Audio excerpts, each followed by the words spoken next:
நேயர்களே, இன்று சிவராத்திரி விரதம். சிவராத்திரி என்கின்ற அற்புதமான இந்த விரத காலத்திலே இந்த நிகழ்ச்சியிலே முதலில் இணைந்து கொள்வதிலே மிக்க மகிழ்ச்சி. இன்று விஞ்ஞானமும் நிகழ்ச்சியை ஆரம்பித்து வைக்கின்ற பொறுப்பு என்னிடம் வந்திருக்கிறது. தொடர்ந்து உங்களோடு ஆசிரியர் சின்னையா சிவனேசன் இணைந்து கொள்ள இருக்கின்றார். தொடர்ந்து அவர் கேள்விகளுக்கு பதில் வழங்குவதற்காக இங்கே ஞானவள்ளல் டாக்டர் லம்போதரன் அவர்கள் வந்திருக்கின்றார்கள். குறிப்பாக இன்று நேயர்களிடமிருந்து கிடைக்கப்பெற்றிருக்கின்ற முக்கியமான கேள்விகள் சிவராத்திரி பற்றியவாக இருக்கின்றன. வணக்கம் டாக்டர் லம்போதரன் அவர்களே. வணக்கம் நடா ராஜ்குமார் அவர்களே. வணக்கம் கீதவார நேயர்களே. குருவருளும் திருவருளும் கைகூட இந்த புண்ணிய நாளாகிய இன்று மகா சிவராத்திரி பிரதோஷம் திருவோண நட்சத்திரம் கூடிய இந்த புண்ணிய நாளாகிய இன்று உங்களை சந்திப்பதில் மிகுந்த மகிழ்ச்சி அடைகின்றேன். குறிப்பாக இந்த கேள்விகள் டாக்டர் சிவராத்திரி சம்பந்தமாக வந்திருக்கின்றன. அதிலே குறிப்பாக சிவராத்திரியை எப்படி அனுஷ்டிப்பது என்பது முதலாவது கேள்வியாக வந்திருக்கிறது. இரண்டாவது கேள்வி, சிவராத்திரி அனுஷ்டிக்கின்றவர்கள் குறிப்பாக ஆண்கள் முகச்சவரம் செய்யலாமா?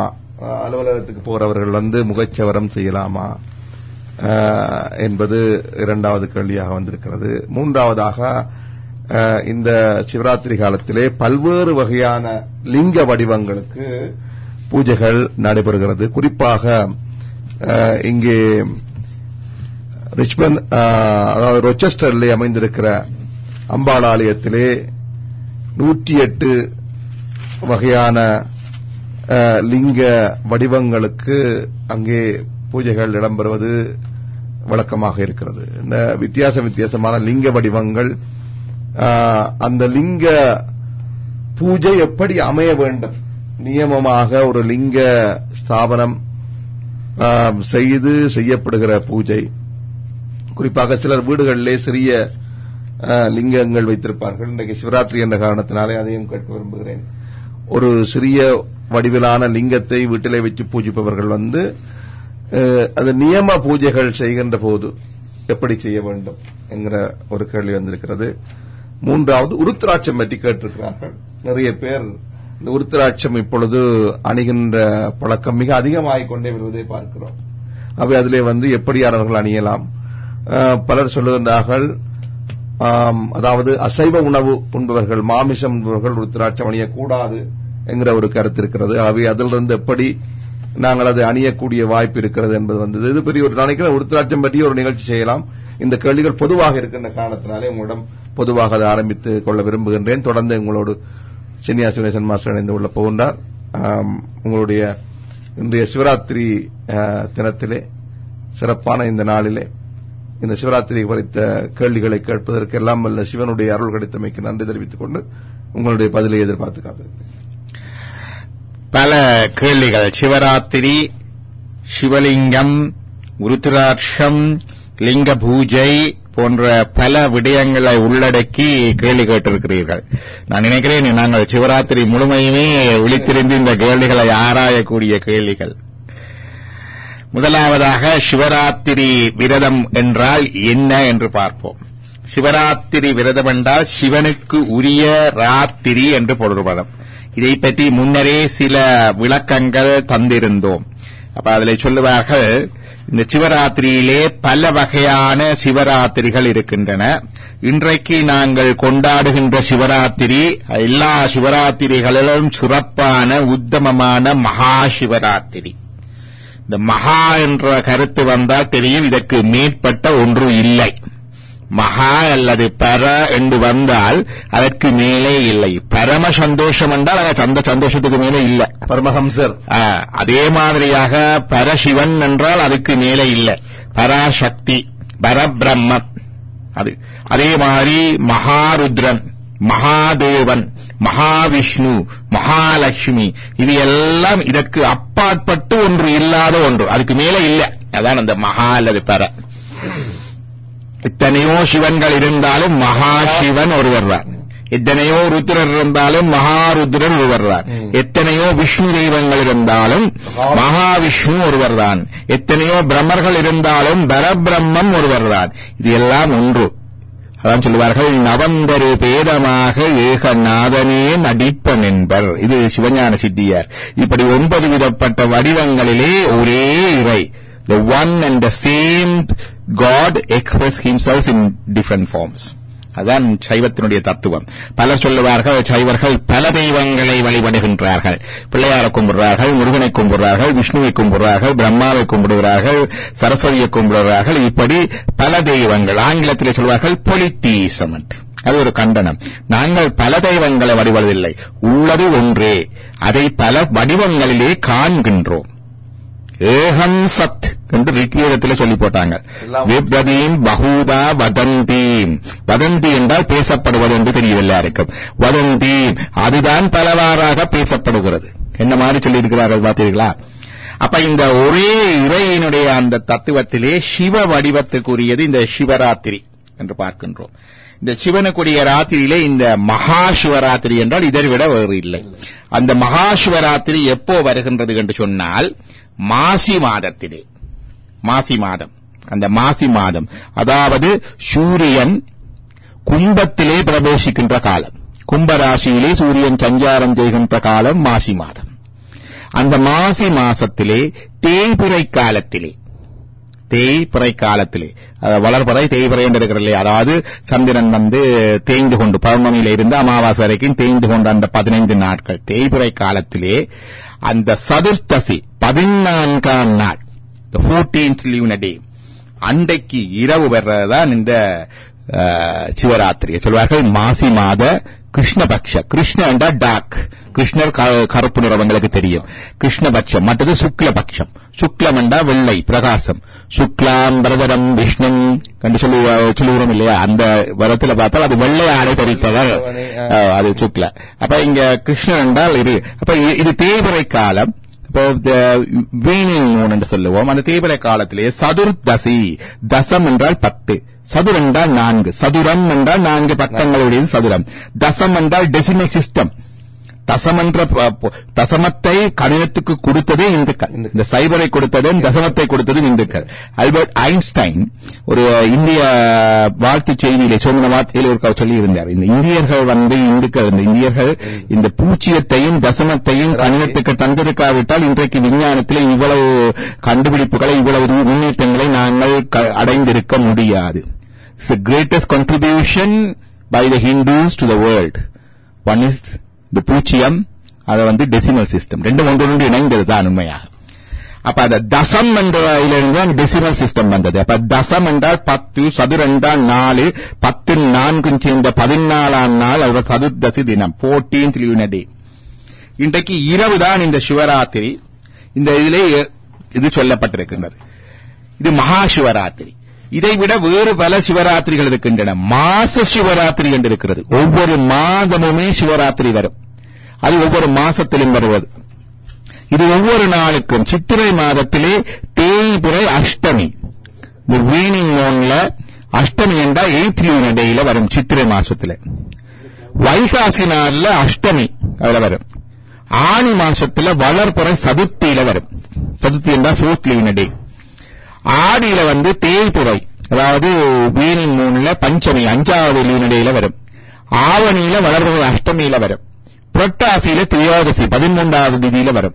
ஐப்பசியில வளர்பிறை துவாதசி 12வது நாள்ல வரும். கார்த்திகையில சப்தமியில வரும். மார்கழியில வளர்பிறை தேய்பிறையில வரல சதுர்த்தசி நாட்கள்ல வரும். தையில வளர்பிறை திருதியை 12வது 13வது இதுல வரும். மாசி மாதத்துல மாச சிவராத்திரியும் கொண்டு வரும். மாசியில அது மாசியில வர மாச சிவராத்திரி சதுர்த்தசி, அது இதே நாள்ல வரும். ஆனால் அது சந்திர மாசம். இதான் அந்த விளக்கம் இருக்குது. அதுல பிறகு சொல்லுவேன். பங்குனியில திருதியை. இவ்வாறு மாசம் தோதும் இந்த திதிகள்ல சிவராத்திரி வருகிறது. இதை மாச சிவராத்திரி என்று சொல்லுவோம். இந்த மாச சிவராத்திரியில வணக்கம் ஆசிரியர் சிவனேசன் அவர்கள் இணைந்து கொண்டிருக்கின்றார். தொடர்ந்து இணைந்து கொள்கின்றார்கள். வணக்கம் சார். அப்பொழுது நாங்கள் இந்த சிவராத்திரியை பற்றி அறிமுகம் கொடுத்து இப்பொழுது நாங்கள் பல வகையான சிவராத்திரிகளை பற்றி சொல்லி மகா சிவராத்திரியை பற்றி சொன்னோம். அதான் இன்றைக்கு வந்திருக்கின்றது. அடுத்தது மாச சிவராத்திரி, ஒவ்வொரு மாசமுமே வருகின்ற சிவராத்திரியை பற்றி பார்க்கின்றோம். இந்த மாசங்களிலே வருகிற சிவராத்திரி இந்த மாச சிவராத்திரிகள் லீன மந்த் என்று சொல்றது, அதாவது சந்திர மாசங்கள், அதாவது சோழ மந்த் சூரிய மாசங்கள் என்றால் சூரியன் கும்பராசியிலே பிரவேசிக்கின்ற காலம் மாசி மாதம், அதுதான் கும்ப மாசம் என்று சொல்லுவார்கள். ஆனால் சந்திரன் மக நட்சத்திரத்துக்கூடாக அந்த போகின்ற பௌர்ணமி வருகின்ற நாள் இருக்கு இல்லையா, அதனால இதற்கு சொல்லுவார்கள் மக மாசம் என்று சொல்லுவார்கள். மாக மாசம் அந்த சந்திர மாசம் எப்போது வழங்குது என்று சொன்னால், இந்த தையிலே வர்ற அமாவாசை இருக்கிறது இல்லையா, அந்த அமாவாசை முடிந்து பிரதமையில இருந்து அடுத்த இந்த மாசியில வர அமாவாசை வரைக்கும் வர்றது சந்திர மாசம். அப்ப அந்த மாசத்திலேதான் இந்த சந்திரனுக்குரிய இந்த இது வருகின்றது. அப்ப இது மாச சிவராத்திரி. இதே மாதிரியாக ஒன்று வருகிறது பட்ச சிவராத்திரி என்று சொல்லுவார்கள். பட்ச சிவராத்திரி என்று சொன்னால் தை மாசத்துல மட்டும் வரும்.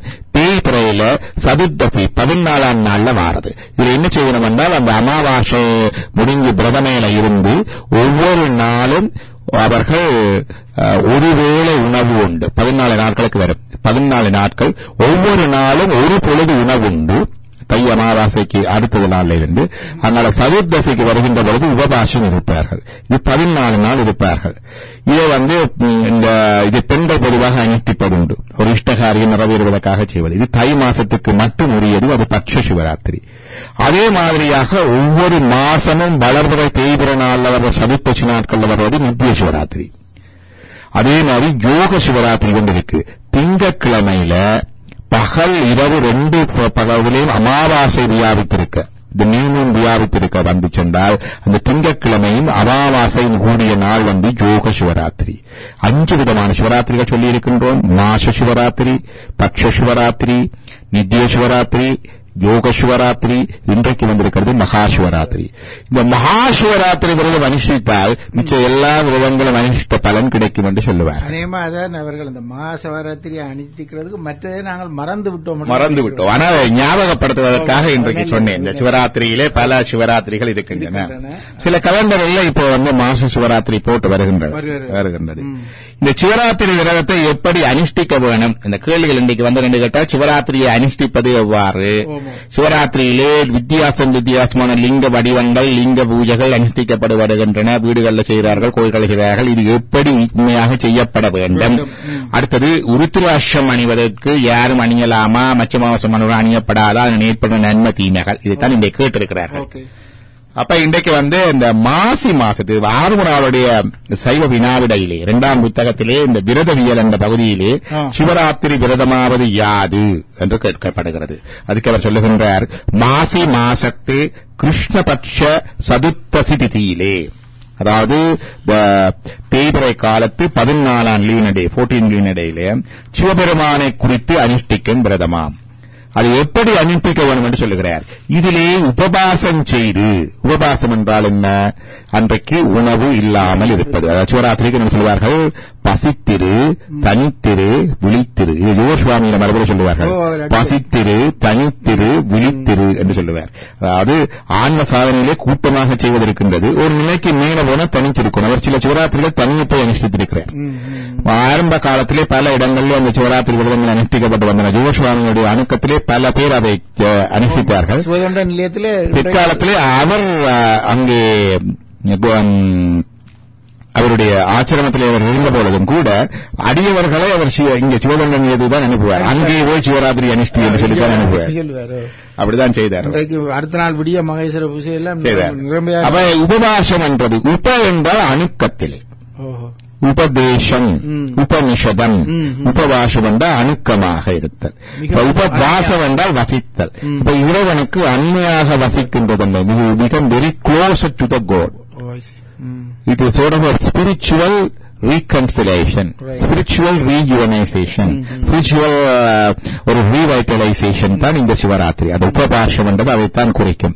உபவாசம் பலவர் சொல்லுவார்கள் பட்டினி இடந்தால் வரும் என்று, அப்படி அல்ல. ஆனால் உணவை குறைத்து, அதான் சொல்லுவது மனம் விரதமாவது யாது என்பதற்கு சொல்லுகிறார். ஃபாஸ்டிங் என்று கேட்டால் மனம் பொறிவழி போகாது நிற்பற் பொருட்டு உணவை விடுத்தேனும் சுருக்கியேனும், உணவை விடலாம் சுருக்கலாம், அவருடைய உடல்நிலை அவர்களை பொறுத்தது. மனம் வாக்கு காயம் என்னும் மூன்றினாலும் கடவுளை விதிப்படி மெய்யன்போடு விசேஷமாக வழிபடுதல். இறைவனை சும்மா உடம்புகளை மட்டும் வழிபடக்கூடாது, வாக்காலையும் வழிபட வேண்டும், மந்திரங்களை சொல்ல வேண்டும், தோத்திரங்களை சொல்ல வேண்டும், துதிகளை சொல்ல வேண்டும், ஜெபிக்க வேண்டும், பாட வேண்டும். அது ஒன்று. உடம்பாலையும் வழிபட வேண்டும், கோயில்களை சுற்றி வழிபட வேண்டும், ஆடல் பாடல்கள் ஆடல் பாடல்களை செய்ய வேண்டும், கலை நிகழ்ச்சிகள் கலை நிகழ்ச்சிகள் அளிக்க வேண்டும். சிவராத்திரியில் தான் எல்லாம் நடப்பது.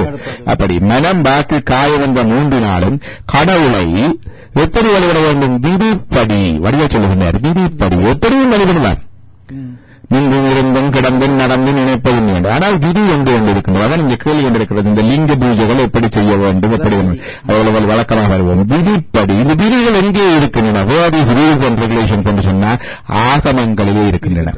வேதங்களிலே கிடையாது விதிகள், உபநிடதங்களிலே கிடையாது, பகவத்கீதையிலே விதிகள் கிடையாது. அப்ப தேவார திருவாசகங்களிலும் விதிமுறைகள் இல்லை. விதிமுறைகள் விதிக்கப்பட்டது ஆகம நூல்கள். 28 ஆகமங்கள் சைவத்திலே இருக்கின்றன. இந்த 28 ஆகமங்களிலே இந்த எப்படி இந்த பூஜை செய்ய வேண்டும், லிங்க ஸ்தாபனம் எப்படி செய்ய வேண்டும், கோயில் எப்படி ஸ்தாபிக்க வேண்டும், எப்படி பராமரிக்க வேண்டும், எப்படி வழிபட வேண்டும் என்ற விதிகள் காணப்படுகின்றன. விதிப்படி. அடுத்தது அன்போடு, மெய் அன்போடு பூசிக்க வேண்டும், அதை சொல்லி இருக்கின்றார். அப்ப இந்த அவர் சொல்றார், உபவாசம் செய்து 4 ஜாமமும் நித்திரையின்றி சிவபூசை செய்தல் வேண்டும். 4 சாமங்கள். ஒரு சாமம் என்றால் கிட்டத்தட்ட 3 மணத்தியாலம் வரும். 4 ஜாமங்கள் நித்திரை இல்லாமல் 4 பூஜை செய்ய வேண்டும். அப்ப கிட்டத்தட்ட அன்னளவாக இன்றைக்கெல்லாம் சூரிய அஸ்தமனம் 5 மணி 52 நிமிடம். அந்த 5 மணி சூரிய அஸ்தமனத்தில் இருந்தால் இரவு பொருள் ஆரம்பமாகும். அப்ப அதிலே இருந்து பார்க்க வேண்டும். அப்ப அதிலே இருந்து பார்த்து கொண்டு வரும் பொழுதுதான் இந்த காலத்தை நாங்கள் பார்க்கக்கூடியதாக இருக்கின்றது. மகா சிவராத்திரி என்றால் அதுல இருந்து ஒரு நாள்ல 60 நாளிகை இருக்குது. இன்றைக்கு சூரியன் உதிக்கிறதுல இருந்து அடுத்த நாள் சூரியன் உதிக்கிற வரைக்கும் காலத்தை சொல்றது ஒரு நாள். அதுல 60 நாளிகை இருக்குது. இந்த 60 நாளிகை ஒரு அதுல சொல்லுவாங்க 2.5 நாளிகை ஒரு மணத்தியா. ஒரு நாளிகை என்றால் கிட்டத்தட்ட 24 நிமிஷம். இந்த 60 நாளிகைகள்ல 30 நாளிகை இரவுக்கு வரும். இந்த 30 நாளிகை இரவுக்கு வரைக்குள்ள நடுச்சாமம் என்றால் 14 இருந்து 16 நாளிகை. 15 தான் நடுவில் வரும். 15 நடுவில் வச்சா 30ல அரவாசி 15. அப்ப முன்னாள் ஒன்று பின்னால் ஒன்று 14 நாளிகையில இருந்து 16 நாளிகைக்கு உட்பட்ட காலம் தான் லிங்கோத்பவ காலம். இப்ப லிங்கோத்பவ காலம் கணக்கிடும் பொழுது 6 மணி என்று 2 மணி நேரம் கணக்கிடப்படாது. அந்த சூரிய அஸ்தமன நேரத்தை பார்த்து கணக்கிட வேண்டும். அப்ப இன்றைக்கு டொரண்டோவிலே சூரிய அஸ்தமன நேரம் 5 மணி 52 நிமிடம் என்று சொன்னால் அதிலே இருந்துதான் நாங்கள் கணக்கிட வேண்டும். அதில் கணக்க விஷயம் வராததுல இருந்து. அப்ப அந்த ஒரு 8 நிமிஷம் எல்லாம் வித்தியாசம் வரும். அந்த நேரத்தில் தான் நாங்கள் வழிபாடுகள், பூஜை வழிபாடுகள் நடைபெற வேண்டும். அந்த லிங்கோத்பவ காலம் என்றது அதைத்தான் குறிக்கிறது. பல எளிந்தமானமாக 12 மணி 12 மணி என்ற சொல்வதில்லை. இந்த நேரத்தில் லிங்க உத்பவ காலம், அதாவது 16 நாளிகைக்கும் 14 நாளிகையிலிருந்து 16 நாளிகை வரைக்கும் இடைப்பட்ட காலம். அதான் அந்த கணக்குல வரும். அப்ப இந்த லிங்கோத்பவ காலம் இதுல வருகின்றது. அப்ப 4 ஜாமங்கள் இருக்குது. அப்ப இந்த 4 சாமங்கள்லையும் சிவபூஷை செய்தல் வேண்டும். நித்திரை இல்லாம இருக்க வேணும். Vigil and puja, 2 things here. The fasting இருக்க வேணும் 1, விஜில் இருக்க வேணும் 2வது, பூஜை இருக்க வேணும் 3வது. 3 items are there. அப்ப இதுல 4 ஜாம பூசையும் அந்தந்த காலத்திலே செய்வது உத்தமம். சிவராத்திரி சொல்றார். முதல் பூஜை 6க்கு என்று சொன்னால் 9க்குள்ள அதை செய்கிறது. 2வது பூஜை அந்த லிங்கோத்பவ காலத்தோடு செய்கிறது. 3வது பூஜை ஏர்லி மார்னிங் 3 முதல் செய்கிறது. 4வது பூஜை விடிய முதல் செய்கிறது. அந்த 4 பூஜையும் அந்தந்த காலங்களில் செய்வதுதான் உத்தமம். ஒரே காலத்தில் சேர்த்து செய்வது மத்திமம். சிலர் எல்லாவற்றையும் சேர்த்து ஒரே அடியாக அர்த்தஜாம பூஜை லிங்கோத்பவ கால பூஜை மட்டும் செய்வார்கள். அது மத்திமம். அதுல ரெண்டு விதமான பூஜைகள் இருக்கு. கோயில நடக்கிற பூஜைகள் பரார்த்தம், மற்றவர்களுக்கு பலன் தருவதற்காக செய்யப்படுகின்ற பூஜை கோயில் பூஜை. பல பேர் கோயிலை சொல்லிப்பார்கள், மற்ற கோயில்ல ஆக்கள் வர்றதுக்காகத்தான் கோயில் உண்டு. ஆக்கள் வர்றதுக்காக கோயில் அல்ல. கோயில் விதிப்படி ஒரு கோயில் ஸ்தாபிக்கப்பட்டு, விதிப்படி அங்கே மூர்த்தம் ஸ்தாபிக்கப்பட்டு, விதிப்படி சிவாச்சாரியர் ஒருவரிலிருந்து பூஜை செய்து கொண்டு வர அந்த நாடு வாழும், அந்த மக்கள் வாழ்வார்கள், தேசம் வாழும், லோகக்ஷேமம் உண்டாகும். ஒரு ஆக்க கீழே கொண்டுதான் பலம் கிடைக்கும் என்பதல்ல. அந்த பூஜையே அது மற்றவருடைய நன்மைக்காகத்தான் கோயில் பூஜை. அது பரார்த்த பூஜை. அப்ப இந்த பரார்த்த பூஜையிலே இருக்கிறது. அது ஆன்மார்த்த பூஜை என்பது நாங்கள் வீட்டிலே செய்வது. அது ஆன்மார்த்த பூஜை. இன்றைக்கு ஒரு விசேஷம் என்று கேட்டால், பரிவார பூஜைகளுக்கு தேவர்களுக்கு பூஜை இல்லை. அப்ப நாங்க பிள்ளையார் பூஜை, அந்த பூஜை, சண்டேஸ்வர பூஜை, அந்தகள் எல்லாம் கிடையாது.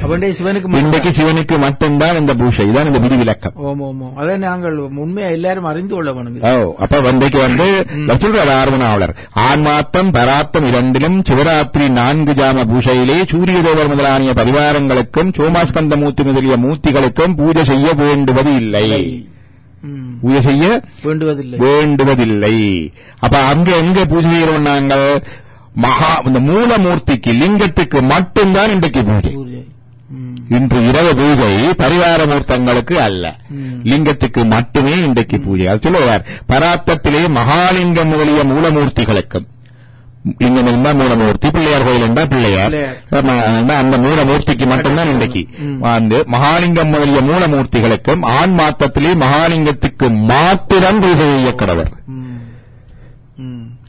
சிவன் கோயில சிவலிங்கம் என்றால் இப்ப அம்பாள் கோயில அம்பாளுக்கு, பிள்ளையார் கோயில பிள்ளையாருக்கு, முருகன் கோயில முருகனுக்கு. அதுதான் மூலமூர்த்திக்கு மட்டும்தான் இன்றைக்கு பூஜை. இந்த மூலமூர்த்தி சிவன் தான், சிவமயம்.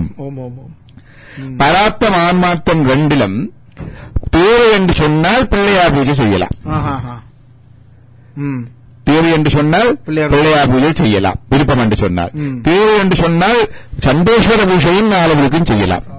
ஆனால் மற்ற பூஜைகள் இல்லை. அப்ப சிவ பூஜை இஸ் எ மஸ்ட், விநாயகர் பூஜை, சண்டேஸ்வரர் பூஜை ஆப்ஷனல். இதுதான் இன்றைக்கு இருக்கிற பூஜை. இன்றைக்கு சிவபூஜை இல்லாதவர்கள், அதாவது எல்லாருக்கும் பூஜை செய்ய முடியாது, கோயிலில் இருக்கிற சிவாச்சாரியர்கள் பூஜை செய்வார்கள். 2வது தீட்சை எடுத்து சிவலிங்கத்தை எடுத்துக்கொண்டவர்கள் பூஜை செய்வார்கள். மற்றவர்கள் என்ன செய்ய வேணும் என்று சொன்னால், அதான் அடுத்த இது. பலவிதமாக கழிப்பார்கள். சில பேர் படத்துக்கு போவார்கள், கலை நிகழ்ச்சிகளுக்கு போவார்கள், அப்படி பலவிதமாக கழிப்பார்கள். இல்லை, இவர் சொல்லுகின்றார், நித்திரையின்றி பஞ்சாட்சர ஜெபமும் நமசிவாய மந்திரத்தை உச்சரிக்கலாம். சிவபுராண சிவவனமும், சிவபுராணத்தை ஓத வேண்டும். பவனமுறையும் கேட்டிருந்தார்கள், ஸ்ரீருத்ரம் ஓதலாமா? எங்களுக்கு இலகுவானது சிவபுராணம். நமச்சிவாய வாழ்க, நாதந்தால் வாழ்க என்று சொல்லி மாணிக்கவாசகர் பாடிய சிவபுராணம் ஸ்ரீருத்ரத்துக்கு ஒப்பானது. ஸ்ரீருத்ரம் ஜஜுர்வேதத்திலே, வேதங்களிலே நடுவில் இருக்கிற ஜஜுர்வேதத்தில் இருப்பது மாதிரி திருமுறைகளிலே நடுவில் இருக்கிற 8ஆம் திருமுறையில தான் இந்த திருவாசகத்துல இந்த நமச்சிவாய இந்த பெயருடைய தொடங்குகின்ற இந்த நமச்சிவாய என்று சொல்லுகின்ற இந்த சிவபுராணம் இருக்கின்றது. அதே மாதிரி ஜஜுர்வேதத்திலே தான் நமசிவாய மந்திரம் இருக்கின்றது ஸ்ரீருத்ரத்திலே. ஆகவே ஸ்ரீருத்ரம் எல்லாரும் ஓட முடியாது. ஆனால் இந்த பஞ்சாட்சர மந்திரத்தை யாரும் சொல்லலாம். நாமத்தை தூச்சி எடுக்காதவர்கள் இந்த நமசிவாயவை நாமமாக சொல்லலாம். அதுல கட்டுப்பாடு கிடையாது. மச்ச மாமிசம் சாப்பிடாம இருக்க வேணும், தூச்சி எடுத்திருக்க கட்டுப்பாடு கிடையாது. நமச்சிவாய, நாதன் நாமன் நமச்சிவாயவே, நக்கன் நாமன் நமச்சிவாயவே என்று பாடலிலே பாடியிருக்கின்றார்கள். நாம ஜபம் எல்லாருக்கும் உரியது. மந்திரமாக எடுக்க வேண்டும் என்று சொன்னால் முறைப்படி ஒரு குரூப் இருந்து எடுத்தால் அந்த மந்திரம் ஸ்பிரிச்சுவலி சார்ஜ் லெட்டர்ஸ். அப்ப இந்த சிரவணம் செய்து 4 ஜாமமும் சிவாலய தரிசனம் சன்னல் வேண்டும். ஆலய வழிபாடு தேவை. ஆலய வழிபாடு முக்கியம். இது பல இடங்களில் பார்த்தா இந்த சமய சபைகளிலே சில வேளையில் என்ன நடக்கிறேன்னு கேட்டால், இன்னைக்கு ஆலயத்துக்கு போட்டி மாதிரி வந்துட்டு, ஆலய வழிபாட்டுக்கு அனுசரணையாக இருப்பதுதான் சமய சபைகள். அப்ப இவர்கள் தாங்களும் மாதிரி இங்கே இன்றைக்கு நாங்கள் நித்திரம் அளிக்கின்றோம், இங்கே இன்றைக்கு சிவலிங்க பூஜை செய்கின்றோம், இங்கே இன்றைக்கு சிவபுராணம் படிக்கின்றோம் என்று சொன்னால் ஆலயங்களிலே போவதை அதை தடை செய்கின்றது. குந்தகமாக இருக்கப்படாது. அதான் அங்கே இருக்கிறது. சைவ சமயம் சார்ந்த சபைகள் ஆலய வழிபாட்டுக்கு இடைஞ்சல் குந்தகம் இல்லாத வகையிலே சிவராத்திரி அனுஷ்டிக்க வேண்டும். அவர்கள் அப்ப செய்யலாம். செய்யும் பொழுது அங்க இருக்கிற மெம்பர்ஸ் ஒரு ரொட்டேஷன்ல இருந்தாலும், ஒரு தரம் வந்தாலும் இந்த ஆலய தரிசனம் செய்து முறைப்படி ஆலய தரிசனம் செய்து ஊக்குவிக்க வேண்டும். நிச்சயமாக தேவை. இல்லாவிட்டால் குளிக்க போய் சேறு பூசுற மாதிரி. கனி இருப்ப காய் கவர்ந்த பாட்டு என்று சொல்லி ஒரு குரல் இருக்கின்றது. இன்சொல்லுக்கு அவர் சொல்லுவார் வள்ளுவர். அதே மாதிரி கோயில்கள் திருக்கோயில்கள் விதிப்படி ஸ்தாபிக்கப்பட்டு சிவாச்சாரிகள் விதிப்படி பூஜை செய்து கொண்டிருக்க அந்த தரிசனம் அந்த புண்ணியம் இல்லாமல் நாங்கள் சபைகளிலே அடைந்து விழுந்து பாடுவதிலேயோ கூடுவதிலேயோ பயன் குறைவு. கோயில் இல்லாத இடத்துக்கு ஓகே. இப்ப இன்றைக்கு நான் இதை குறிப்பா சொல்றதா நேயர்கள் பிள்ளையா விளங்க கூடாது. வழக்கமாக இந்த நாட்கள்ல முழு நேர பஜனைகள் அதுல உண்மை இருக்கிறது. ஆனால் ரொட்டேஷன் ஒன்று இருக்க வேண்டும். அதாவது ஒரு தரம் என்றாலும் சிவா வழிபாடு ஆலய வழிபாடு செய்திருக்க வேண்டும். சத்யசாய் பாபா சென்று தரிசிக்காத போன்று புண்ணிய வளங்கள் எல்லாவற்றுக்கும் போயிருக்கின்றார். ராமேஸ்வரத்துக்கு போயிருக்கின்றார், கன்னியாகுமரிக்கு போயிருக்கின்றார், காசி விஸ்வநாதரையே போய் தரிசித்திருக்கின்றார் அவர். அப்ப அந்த தன்மை இருக்கின்றது. காசி விஸ்வநாதர் ஆலயத்திலே போய் அந்த லிங்கத்துக்கு முன்பக்கம் பின்பக்கம் என்று தெரியாது, விதிமுறைகள் கொஞ்சம் மறந்து விட்டது. முகலாய ஆட்சியை எல்லாம் மாறப்பட்டது. அப்ப அந்த லிங்கத்துக்கு இந்த பக்கமாகத்தான் முன்பக்கம் இதனம் பூனாகத்தான் ஆக்கள் வந்து வழிபட வேண்டும் சொன்னது சாய்பாபா. அதன் பிறகுதான் அவர்கள் அது இன்றைக்கு அது எனக்கும் தெரியாது எந்த பக்கம். நான் அந்த நேரம் அவர் அணிகலனை எடுத்து கொடுத்து அந்த பக்கம் இருக்கக்கூடியதாக அணிவித்திருக்கிறார். அதே மாதிரியாக லிங்கத்துக்கு சொட்டுகின்ற அபிஷேக நீர் இருக்கிறதானே, அதை இன்றும் வரக்கூடிய அபிஷேக நீர் வரக்கூடியதாக ஒன்று போட்டார். ஒரு முறை அதுக்கென்று அந்த அபிஷேகம் எடுத்துக் கொடுக்கின்ற குடும்பம் இருக்கின்றது. ஆகவே அவர்களுக்கு அது குண்டகமாக இருக்கப்படாமல் அதை நிப்பாட்டிட்டார். அப்படி அந்த ஒரு குடும்பமே அதுக்கண்டு அவர்களுடைய வேலை கங்கையிலிருந்து தண்ணி கொண்டு வந்து சிவலிங்கத்துக்கு மேலே இருக்கின்ற அந்த சொட்டுகின்ற நிரப்புறது. அந்த நான் சென்ற பார்த்தேன். அதுல போய் டாக்டர் நான் கவனித்தேன், அந்த ஆலயத்துல ஒரு நின்று ஒரு 2 நிமிடமோ 1 நிமிடம் கூட நிக்க முடியாத அளவுக்கு பக்தர்கள் வந்து கொண்டே இருக்கிறார். அதுல காசி லிங்கத்துக்கு என்ன சிறப்பு என்று சொன்னால் கட்டுப்பாடு குறைவு. நீங்கள் உங்கள் கையினாலேயே தண்ணீர் ஊற்றி அபிஷேகம் செய்து பூஜை செய்யலாம். நீங்கள் போகின்ற நாட்களை பொறுத்தது. புண்ணிய நாட்கள் மற்ற நாட்களில் போகின்ற பொழுது அது கூடுதலான நாட்கள் வைப்பார்கள். அதான் கோயில்களிலே எல்லாம் லிங்கத்துக்கு சில பேர் தாங்களாக அபிஷேகம் செய்கின்ற வழிபாடு செய்கின்ற மரபு இருக்கின்றது இல்லையா? அது உண்மையிலே ஆகம மரபு அல்ல. ஆனாலும் கோயில்களே எல்லா கோயிலும் பார்த்தா காசி லிங்கம் என்று ஸ்தாபித்திருப்பார்கள். இந்த காசி லிங்கத்துக்கு மட்டும் அந்த நாங்கள் எங்கள் கையாலேயே அந்த அபிஷேகம் செய்வதோ பூஜை செய்வதோ அனுமதிக்கப்படலாம். அதுதான் அங்க இருக்கு. ஆனா மூலஸ்தான லிங்கத்துக்கு நாங்கள் கைதொட்டுவோம். அதாவது முப்போதும் திருமேனி தீண்டுவார் கடியேன் என்பது சிவாச்சாரியார்களுக்கு மட்டும்தான் அந்த உரிமை உண்டு, மற்றவர்களுக்கு கிடையாது. அந்தனர்களிலேயே சிவாச்சாரிய பெருமக்களுக்கு அந்த 5 கோத்திரங்களிலே வந்த சிவாச்சாரிய பெருமக்களுக்கு மட்டும்தான் அது உண்டு. அகஸ்தியர், காஷ்யபர் அந்த 5 மரபு இருக்கின்றது. அந்த 5 மரபிலே வந்த அவர்களுக்கு தான் இருக்கின்றது. ஒருவர் கேட்டிருந்தார், இந்த குலம் என்றால் என்ன, கோத்திரம் என்றால் என்ன ஒரு கேள்வி கொண்டு வந்திருந்தது. குலம் பிறப்பினாலே வருவது. இவருடைய குலத்திலே பிறந்தது, அவருடைய குலத்திலே பிறந்தது. ரகுகுல திலகா ராமா என்ற ரகு வம்சத்திலே ஒரு வர்றார். அவருடைய சரித்திரத்தை காளிதாசன் பாடி இருக்கிறார். அதுக்கு பேர் ரகு வம்சம். ரகுவினர்கள் வந்தது. பரத வம்சத்திலே வந்தவர் தான் பாண்டவர்கள் எல்லாரும். அப்படி இருக்கின்றது. அதே மாதிரியாக ராவணனை சொல்லுகின்றார், நீ புலஸ்தியனுடைய பேரன், புலஸ்திய வம்சத்திலே வந்தவன். புலஸ்தியன் என்பது ஒரு பிராமணர், புனிவர். இப்படி வந்தது. இப்படி 5 ரிஷிகளுடைய கோத்திரத்திலே வந்தவர்கள் தான் சிவாச்சாரியார்கள். அவர்கள் மட்டும்தான். அப்ப அந்த குலம் என்பது வேறு, அது பரம்பரையாக. கோத்திரம் என்பது உபதேச வழிவாரது. குலம் என்பது புறப்பால வாரது, கரீத ஜீன்ஸ். கோத்திரம் என்பது உபதேச வழி வாரது. அந்த உபதேச வழியில 5 உபதேச மரபுகளிலே வருகிறவர்கள் தான் சிவாச்சாரி. அவர்களுக்கு அந்த உபதேசம் கிடைச்சிருக்க வேண்டும், அந்த மரபிலே வர வேண்டும், அந்த மரபிலே வர வேண்டும். அதான் அங்கே இருக்கின்றது. அதான் சொல்லுவார்கள். அதிலே அந்த நாளையிலே சொல்லிட்டு கேட்டால் எப்பவும் ஒரே ஐடியாலஜிக்கு இருந்து கொண்டிருந்தால் அந்த ஐடியா வளர்ச்சி விடாது, செயல்படாது. அதான் இந்த காட்சி ஒரு கோத்திரத்திலே திருமணம் செய்யப்படாது. இந்த மாதிரி பண்ணும்போது ஒரே குரு பரம்பரை அந்த கோத்திரத்துக்குள்ள நீங்க திருமணம் செய்யப்படாது. ஏனென்றால் மரபுகள் கலக்க வேணும், வளமுறைகள் கலக்க வேணும், புதிய சிந்தனைகள் பிறக்க வேணும். அதுக்குதான் கோத்திரங்கள்ல ஒரே கோத்திரத்தில் கல்யாணம் செய்யப்படாது. அது பொதுவாக இந்த நீங்கள் பார்த்தீர்கள் என்றால் கல்யாணம் பொருத்தம் பார்க்கிறவர்கள் கூட அது சொல்லுகிறார்கள். நீங்கள் கோத்திரம் மாறி செய்கிறது நல்லது. கோத்திரம் அதான் முறை. ஒரு கோத்திரத்துக்கு திருமணம் செய்யப்படாது என்பது விதி. அது உண்டு. அப்ப இந்த நிலையிலே இந்த பூஜை செய்வர்கள் என்ன செய்வாங்க? பூஜைக்கு அதிகாரம் இல்லாத மற்ற இந்த சிவபுராண பாராயணம், மற்ற பஞ்சாட்சர நாம ஜபம், மந்திரம் எடுப்பவர்கள் மந்திர ஜபம் செய்ய வேண்டும். அனுஷ்டானம் கனவே தேதிச்சு எடுத்திருப்பார்கள். அனுஷ்டானம் செய்யாவிட்டிருப்பினும் இன்றைக்கு நிச்சயமாக செய்ய வேண்டும். அனுஷ்டானம் செய்ய வேண்டும். அதற்குரிய நித்திய அனுஷ்டான விதி எங்களுடைய இணையதளத்திலேயும் இருக்கின்றது. சந்தியா காலம் இருக்கின்றது. அதே மாதிரி அந்த புஸ்தகம் என்னிடம் இருக்கின்றது. இன்னைக்கு மாலையிலே கூட என்னுடைய வகுப்புகளுக்கு வருகின்ற மாணவர்கள் மற்ற பெரியவர்கள் சமய ரூச்சி எடுத்தவர்கள் இன்றைக்கு அனுஷ்டானம் செய்துதான் அவர்கள் அந்த இதை தொடங்குவார்கள். ஏனென்று சொன்னால் இன்றைக்கு பிரதோஷமும் கூட. பிரதோஷ காலத்திலேயும் ஆலய வழிபாடு முக்கியம். பிரதோஷ காலத்திலே செய்யப்படாத காரியங்கள்ல கணக்கு இருக்குது. அதுல ஒன்று சாத்திரம் படித்தல், அதாவது இந்த நூல்களை படித்தல். ஏனென்று சொன்னால் இன்றைக்கு ஆலய வழிபாடு இருக்கிறது. அப்ப அந்த ஆலய வழிபாட்டுக்கு குந்தகம் வரப்படாத சொல்லியிருக்கிறார்கள். பிரதோஷம் இருக்கின்றது, சிவராத்திரி இருக்கின்றது. அப்ப இன்றைக்கு ஒரு சிறந்த நாள் திருவோண நட்சத்திரம். இப்ப உறவனுக்கு சிவனுக்குரிய 2 நட்சத்திரங்கள், ஒன்று ஓணம், மற்றது ஆதிரை. இந்த நட்சத்திரங்கள்ல ஆதிரை நட்சத்திரமும் ஓண நட்சத்திரமும் தான் சிவனுக்குரியது. இந்த 27 நட்சத்திரங்களிலே இந்த 2 நட்சத்திரங்களுக்கு தான் திரு என்கின்ற அடைமொழி, ப்ரீஃபிக்ஸ்.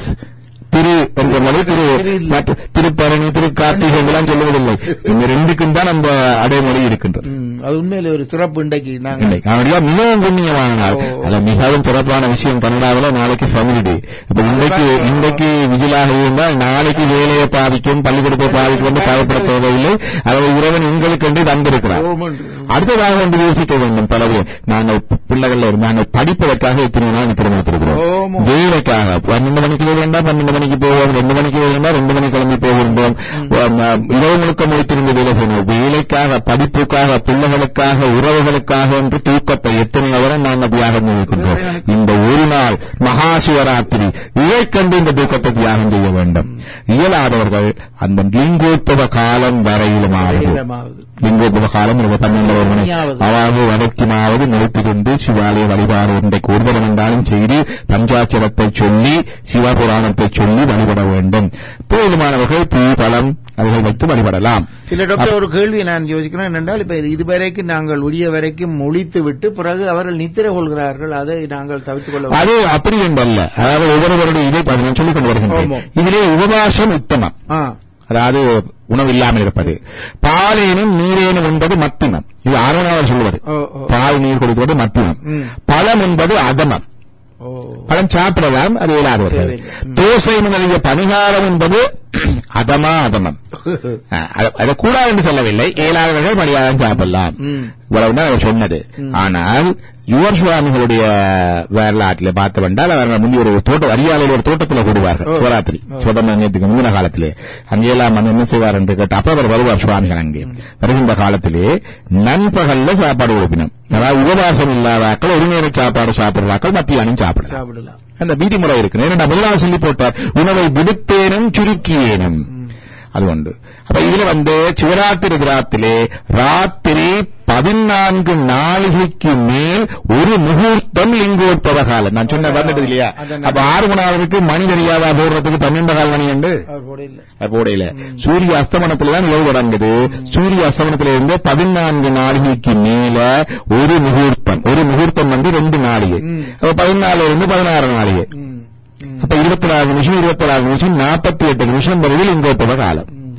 அப்ப சிவராத்திரி தினத்திலே ராத்திரி 14 நாளிகைக்கு மேலே ஒரு முகூர்த்தம் லிங்கோத்பவ காலம். அடுத்த சொல்றேன், நீங்க கேட்டீங்களே நித்திரை எல்லாரும் சொல்ல வேணுமோ சாப்பாடுன்னு சொல்லி போட்டேன். 4 காலமும் நித்திரை ஒழிக்க இயலாதவர் லிங்கோத்பவ காலம் நீங்கும் வரையிலாயினும் நித்திரை ஒழித்தல் வேண்டும். பாத்தீங்களா? எவ்வளவு பிளெக்சிபிலிட்டி பாத்தீங்கன்னா, உணவுக்கும் பிளெக்சிபிலிட்டி இருக்கு, விஜில் நித்திரை நோய்க்கும் பிளெக்சிபிலிட்டி இருக்குது. ஆகவே லிங்கோத்பவ காலம் நீங்கும் வரையிலுமாறு நித்திரை ஒழித்தல் வேண்டும். இக்காலத்திலே சிவ தரிசனம் செய்வது உத்தம புண்ணியம். புண்ணியங்கள்ல 3 வகை உண்டு. சிவராத்திரி விளக்கம் சொன்னால் சிவராத்திரிக்கு பல விளக்கங்கள் உண்டு. அடுத்ததாக வருவோம் சிவராத்திரியுடைய விளக்கம் என்ன என்று. சிவராத்திரியுடைய விளக்கத்திலே பல விளக்கங்கள் அடிமொழி வேண்டிய வரலாம் இருக்கின்றது. பிரம்மா, விஷ்ணு, இருவரும் ஜோதியாக தோன்றிய அந்த உரையினுடைய அடிமுடியை தேடுகின்றார்கள். பிரம்மா யார்? சரஸ்வதியை பத்தினியாக கொண்டவன், கலை தெய்வத்தை பத்தினியாக கொண்டவன். ஆகவே இவ்வளவு அறிவை நாங்கள் உடைமை பொருளாக கொண்டிருந்தாலும் இந்த அறிவால, ஆராய்ச்சியால, தர்க்கத்தால, வாதத்தால இறையை அறிய முடியாது. You never reach the God or know the God, experience the God by your intellectual capacities and analysis. அதை காட்டுறது குறியீடாகும். அது வராது. அதான் சாத்திரத்தை ஓதிடற்கு சற்குருவின் தன்வசன மாத்திரைக்கே வாய்க்கு நலன் வந்துருமோ. இவ்வளவு சாத்திரங்கள் நூல்களை படித்தாலும் ஒரு சற்குரு வந்து ஒரு வார்த்தை, ஒரு மந்திரம் சொன்னா அதுபோல வருமோ? ஆர்த்த கடல் தண்ணீர் குடித்ததற்கு தாகம் தீர்ந்துடுமோ? கடல் தண்ணி குடிச்சா தாகம் போயிடுமா? அப்ப இவ்வளவு சிவஞானமோட, இவ்வளவு சிவஞான சித்தியர், இவ்வளவு சைவனாவோட வந்து கத்தி கத்தி படிச்சு இவ்வளவு வானொலிகள்ல சொல்லி சொல்லி சொன்னாலும் இந்த ஞானம் வராது. ஒரு குருவுடைய ஒரு வார்த்தைக்குள்ளால வர ஞானம் படிப்பால வராது. அதுதான் பிரம்மா முடிவேறி அறிய முடியாத விஷயம். விஷ்ணு யார்? லட்சுமிபதி. லட்சுமி என்றால் செல்வம். சகல ஐஸ்வர்யங்களுக்கும் அதிபதியான லட்சுமி. அந்த லட்சுமியை தன்னிடத்தில் கொண்டவன். எங்களுக்கு ஐஸ்வர்யம் என்றால் கணக்கு இருக்கிற செல்வம் மட்டுமுண்டு. அஷ்ட ஐஸ்வர்யம் 8. வீரம், வீரம் இருக்க வேண்டும். விஜயம், புகழ் இருக்க வேண்டும். சந்தானம், பிள்ளைகள் இருக்க வேண்டும். தானியம், தானியம் என்றால் உணவுப் பொருட்கள் அனுபவிக்கின்ற அந்த உணவு திறமை இருக்க வேண்டும். தனம், தனம் என்றால் இது இருக்க வேண்டும். கஜம் என்றால் மிருகங்கள், கட்டில், அந்த அதுகள் இருக்க வேண்டும். அப்படி அஷ்ட ஐஸ்வர்யங்கள் இருக்கின்றன. இந்த அஷ்ட ஐஸ்வர்யங்கள், அதாவது உங்களுடைய நல்ல பிள்ளைகளாலேயோ, நல்ல புகழாலேயோ, படிப்பாலேயோ, பதவியாலேயோ, வீரத்தாலேயோ, பராக்கிரமத்தாலேயோ நாங்கள் என்னுடைய புண்ணிய செயல்கள். Some people say service is the goal. Service is a tool, not the goal. Service is the tool, not the goal. சேவை செய்வது ஒரு கருவி, இறை அடைவதற்கு, இறைவழியில போவதற்கு, சித்த சுத்திக்கு உதவும். ஆனால் அதுதான் கடவுள் ஒன்றல்ல, அது பாதி ஒன்றல்ல. அவை என்ன நீங்கள் உங்களுடைய செல்வத்தை வைத்து, இந்த செல்வங்களை வைத்து செய்தாலும் you never reach the God. அதுதான் விஷ்ணு போட முடியாதுன்னு. இதுலயும் இந்த அறிவுள்ளவர்கள் தான் குதர்க்கவாதம் பேசுவார்கள். அதான் இந்த பிரம்மா வந்து முடிய கண்டு நின்று பொய் சொன்னான் இல்லையா? அதான் மாலறியா நான் முகனும் காணா மலையினை, மா கூட அறியாத மலை காணா, நாம் போல் அறிவோம் என்றுள்ள பொக்கங்களே பேசும். நாம் அறிவோம். உரை இப்படித்தான் இருக்கின்றது, சமயம் இப்படித்தான் சொல்லுகின்றது, என்னுடைய புஸ்தகம் இப்படித்தான் சொல்லுகின்றது, என்னுடைய சபை இப்படித்தான் சொல்லுகின்றது, இப்படி வழிபடு, அவர் இப்படி வருவார் என்று பல பேர் நாம சொல்லிக் கொண்டு வருகின்றோம் இல்லையா? அவன் மாலறியா நான்முகனின் காணா மலையினை, திருமாலன் நான்முகனின் காணாத அந்த மலை இறைவனை நாம் போல் அறிவோம். எங்களுக்கு தெரியும் அவர் இப்படித்தான் இருப்பார், அவர் இப்படித்தான் கும்பிட வேண்டும், அவர் இப்படித்தான் பார்க்கலாம் என்று எல்லாம் குதர்க்கம் நாம் போல் அறிவோம் என்றுள்ள பொக்கங்களே பேசும். பொக்கம் என்றால் பரு பொய், பச்சை பொய், பொய்யர்கள். பொக்கங்களே பேசும். எப்படி சொல்லுவார்கள் இந்த பொக்கங்களை? நல்லா சொல்லுவார்கள். சபகூட்டி இனிக்க சொல்லுவார்கள். அவங்க டிஸ்கோர்ஸ் கேட்க நல்ல இனிமையா இருக்கு. கன பேர் உடுத்து படுத்து போய் இருந்து கேட்கணும். ஆஹா, என்ன அருமையாக சொல்லுகின்றார், என்ன அருமையாக இதுக்கு வியாக்கியானம் செய்கின்றார், என்ன அருமையா கீதை சொல்லுகின்றார், என்ன அருமையா தியானம் சொல்லி தருகின்றார், என்ன அருமையா யோகம் செய்கின்றார். ஏனென்றால் பாலூரு தேவாய் படிரே, பாலும் தேனும் ஊர்ற வாயாலதான் சொல்லுவேன். அப்ப இனிமையாக சொல்லுவார்கள். இவர்கள் எல்லாரும் போய் சேருவார்கள். ஆனால் ஞானம் கிடையாது. சொல்லுவார்கள் குருட்டினை நீக்கும் குருவினை கொள்ளார். குருட்டினை நீக்கிற குருவினை கொள்ள மாட்டார்கள். குருட்டினை நீக்கா குருவினை கொள்வார். குருடன் குருடன் குருட்டாட்டமாடி குருடன் குருடன் குழுவிடுமாறு. அப்ப உண்மையான ஞானத்தினுடைய பாதை வித்தியாசமானது. அப்ப இந்த லிங்கோத்பவ காலத்தில் அது ஒரு தத்துவம், அது ஒரு தத்துவம். இரண்டாவது தத்துவம் சொல்லுவார்கள், உமையம்மையாரே இறைவனை வழிபட்டது இந்த சிவராத்திரியில். சக்தியும் சிவனை வழிபடும் காலம்.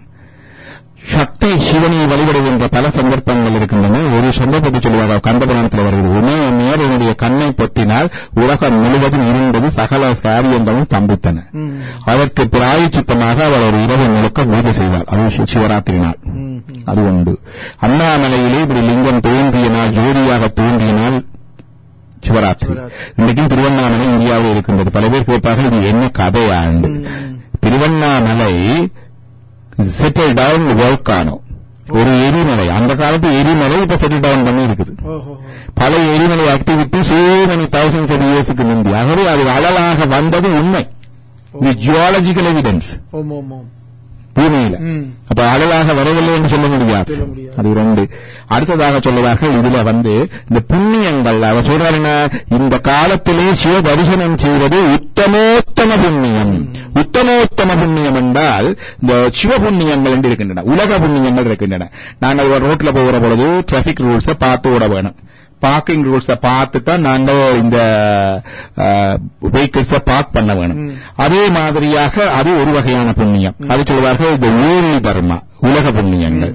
அடுத்த வகையான தர்மம் இருக்கின்றது வேதிக் தர்மா. வேதிக் தர்மம் சொன்னா வேதம் விதித்தபடி செய்கின்றது. பெற்றோரை பேண வேண்டும், பிள்ளைகளை சரியான விதத்திலே வளர்க்க வேண்டும், கணவன் மனைவியை பராமரிக்க வேண்டும், மனைவி கணவனை பாதுகாக்க வேண்டும், குரு சிஷ்யர்கள், இந்த உறவுகளை சொல்வது வேதிக் தர்மா.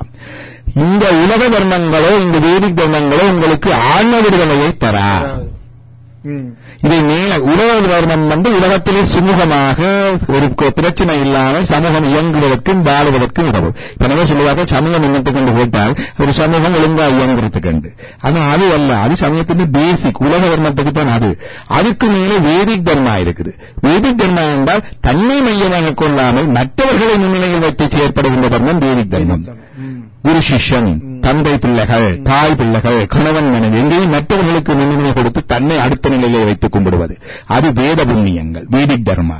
மூன்றாவது தர்மா இருக்கிறது, இதுதான் இறை தர்மா, சிவதர்மா, சிவபுண்ணியம். அங்கே இறைவனுக்கு முன்னிலை முதல், இது மற்றவர்களுக்கு இரண்டாவது இடம், தனக்கு கடைசி இடம்.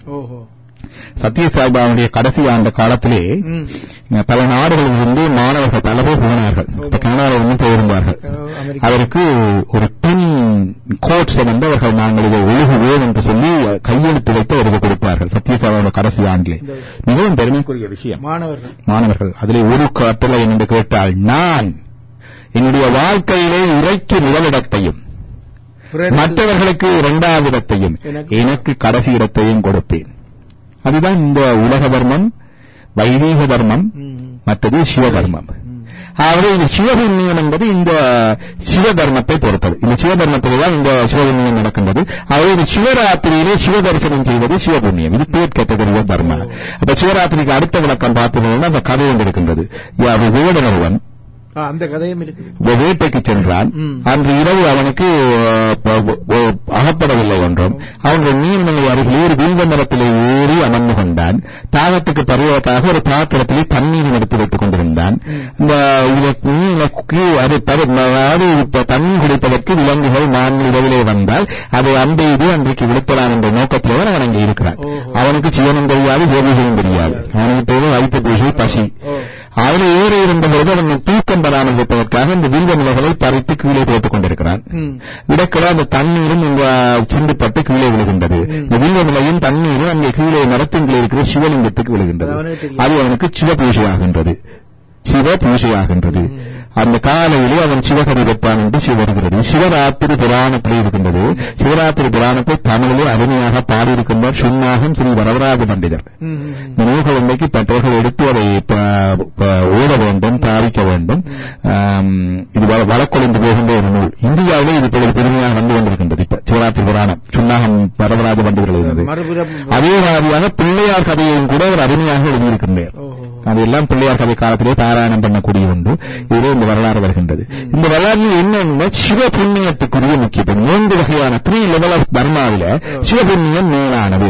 அந்த வேதனைக்கு சிவனுடைய சிந்தனையும் இல்லை, இதுவும் இல்லை, அவன் வீடுகிறோம் என்று யோசிக்கவும் இல்லை. அவன் செய்வதே சிவபுண்ணியமாகுது. ஏனென்றால் அவன் சிவனுக்கு செய்கின்றான். அது எப்படி சிவபுண்ணியமாகுது என்று சொல்வார்கள். ஒன்று இன்டென்ஷனலா செய்கிறது, மற்றது அன்இன்டென்ஷனா செய்கிறது. இவன் அன்இன்டென்ஷனாக செய்தான், அபுத்திபூர்வமான சிவபுண்ணியம் என்று சொல்வார்கள். He was not intended, but he did that in the same day. அவ்வளவு மகிமையான நாள் இன்றைக்கு. அபுத்திபூர்வமாக செய்கின்ற அன்இன்டென்ஷனல் சிவபுண்ணியத்துக்கு அவ்வளவு பலம் என்றால் இன்டென்ஷனாக செய்தால் அவ்வளவு இருக்கு. அதுதான் சிவபுண்ணியத்தின் முக்கியத்துவம். சிவராத்திரியின் முக்கியத்துவமே பார்த்தீங்கன்னா ஒவ்வொன்று சொன்னோம்.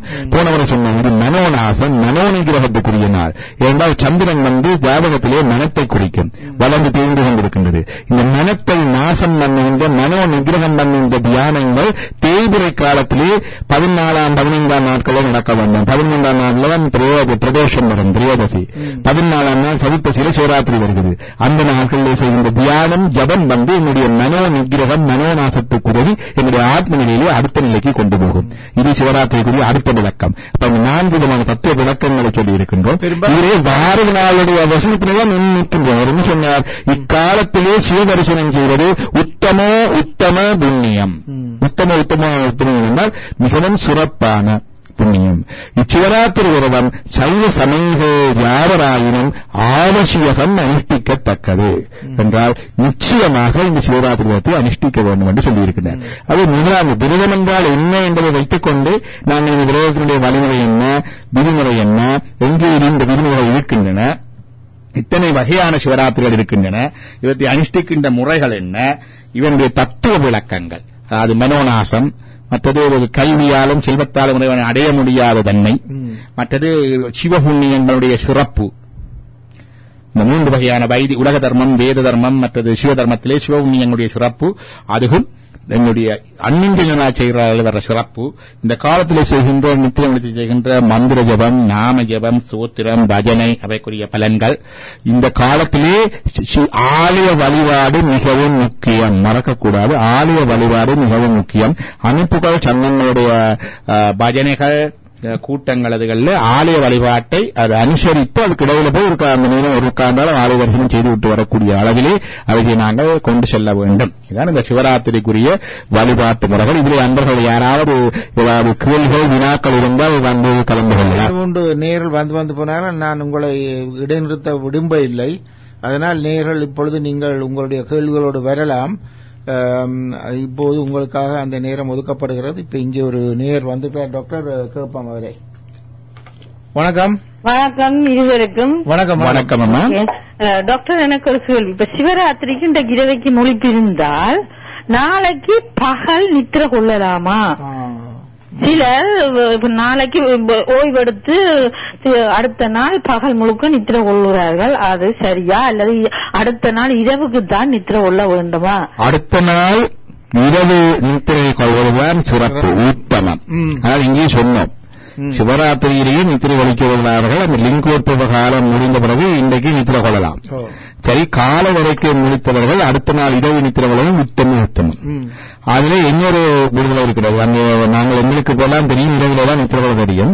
எங்களுடைய பாரம்பரிய மரபிலே மத்தியானத்துக்கு பிறகு ஒரு தூக்கம் இருக்கிறது, பகல் தூக்கம். இப்ப மறந்து போன ஒன்று எல்லாருக்கும் கிடையாது. ஆலயங்களை பார்த்தீர்கள் என்றாலே நீங்கள் தரிசனம் செய்யும் பொழுது எந்த ஆலயத்துக்கு போனாலும் மத்தியான பூஜைக்கு பிறகு 4 மணி வரைக்கும் ஆலயம் நடைபெறலாம் ஒரு காலம். இந்தியாவில சைவ திருமணங்களுக்கு போனாலும் அந்த 12 மணி மத்தியானம் முன்பு பின்னர் 4 மணி வரைக்கும் அது ஓய்வு காலம் அந்த இது இருக்கிறது. ஆகவே இரவு வரைக்கும் முடிக்கிறார்கள். இந்த ஓய்வு காலம் வரைக்கும் வந்தாலும் முடிச்சிருந்து அதை செய்யலாம். அப்ப ஒவ்வொரு லெவலில் உங்களுக்கு சிறப்பு முழுக்க நாளும் முடித்திருந்து அடுத்த நாள் இரவு நித்திர கொள்வது அதான் சிறப்பானது. இயலாதவர்கள் அவர்களுடைய ஈட்டு வகையிலே அறிவித்துக் ஒவ்வொரு மணி தன்னை வருத்தி. இது முக்கியமானது ஆன்ம முன்னேற்றம், ஆன்ம சிந்தனை. அதான் இருக்க வேண்டும். இதோ நான் நித்திர முடிக்கின்றேன், நான் என்பது அல்ல. அது உங்களுடைய உடல்நிலை, உங்களுடைய சூழ்நிலைகள், உங்களுடைய வேலை மற்ற நியமங்களுக்கு தக்கவாறு நீங்கள் இதை செய்து கொள்ள வேண்டும். சிவத்தியானம், சிவநாமம், சிவாலய வழிபாடு முக்கியம். நன்றி டாக்டர். நன்றி நன்றி. வணக்கம். இன்னொரு நேர் வந்துக்கிறார். வணக்கம், நான் சிவகுமார் அழைக்கிறேன். சொல்லுங்க சிவகுமார். ஸ்ரீனிவாசன் ஐயா அவர்களுக்கும் ஆன்மீக டாக்டர் லம்பதன் அவருக்கும் எனது வணக்கம். வணக்கம். வணக்கம். சொல்லுங்க. இந்த கேள்வி என்னன்னு சொன்னா, நாங்க சிவராத்திரிய காலங்காலமா நாங்க பிடிச்சொண்டு வந்தோம். சிவபெருமான முழுமுதல் கடவுளா கும்பிட்டோம்.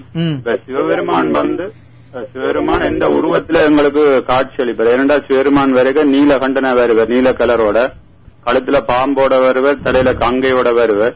அப்ப எங்களுக்கு ஒரு பயம் மாதிரி இருக்கும், இவதான் சிவபெருமானோன்னு சொல்லி. ஏன்னா அந்த புட்டுக்கும் மண் சுமந்த அந்த கதையில கூட அவர் மாறு இடத்துல அவர் வந்தவர். ஏனென்றா அந்த எங்களோட ஆன்மா அதை ஒத்துக்கொள்றதுக்கு பயப்படுது. அப்ப எங்களோட ஆன்மாக்கு ஏற்ற மாதிரி அவர் எந்த உருவத்துல காட்சி அளிப்பார். நன்றி, வணக்கம். இது இறைவனுடைய தோட்டம் எப்படி நிகழும் என்றதுதான் என்ன மாதிரி காட்சி அளிப்பார். முதலாவது நாங்கள் என்ன வடிவாக அவரை வழிபடுகிறோமோ அந்த வடிவத்திலே வருவார். இறைவனுக்கு உருவம் இல்லை என்ற வழிபடுகளுக்கு அவர் உருவம் இல்லாகத்தான் இருப்பார். உருவம் கொடுத்தால் உருவமாகத்தான் வருவார். திருவாளர் புராணத்திலே நாரைக்கு முக்தி கொடுத்த வரலாறு காணப்படுகின்றது.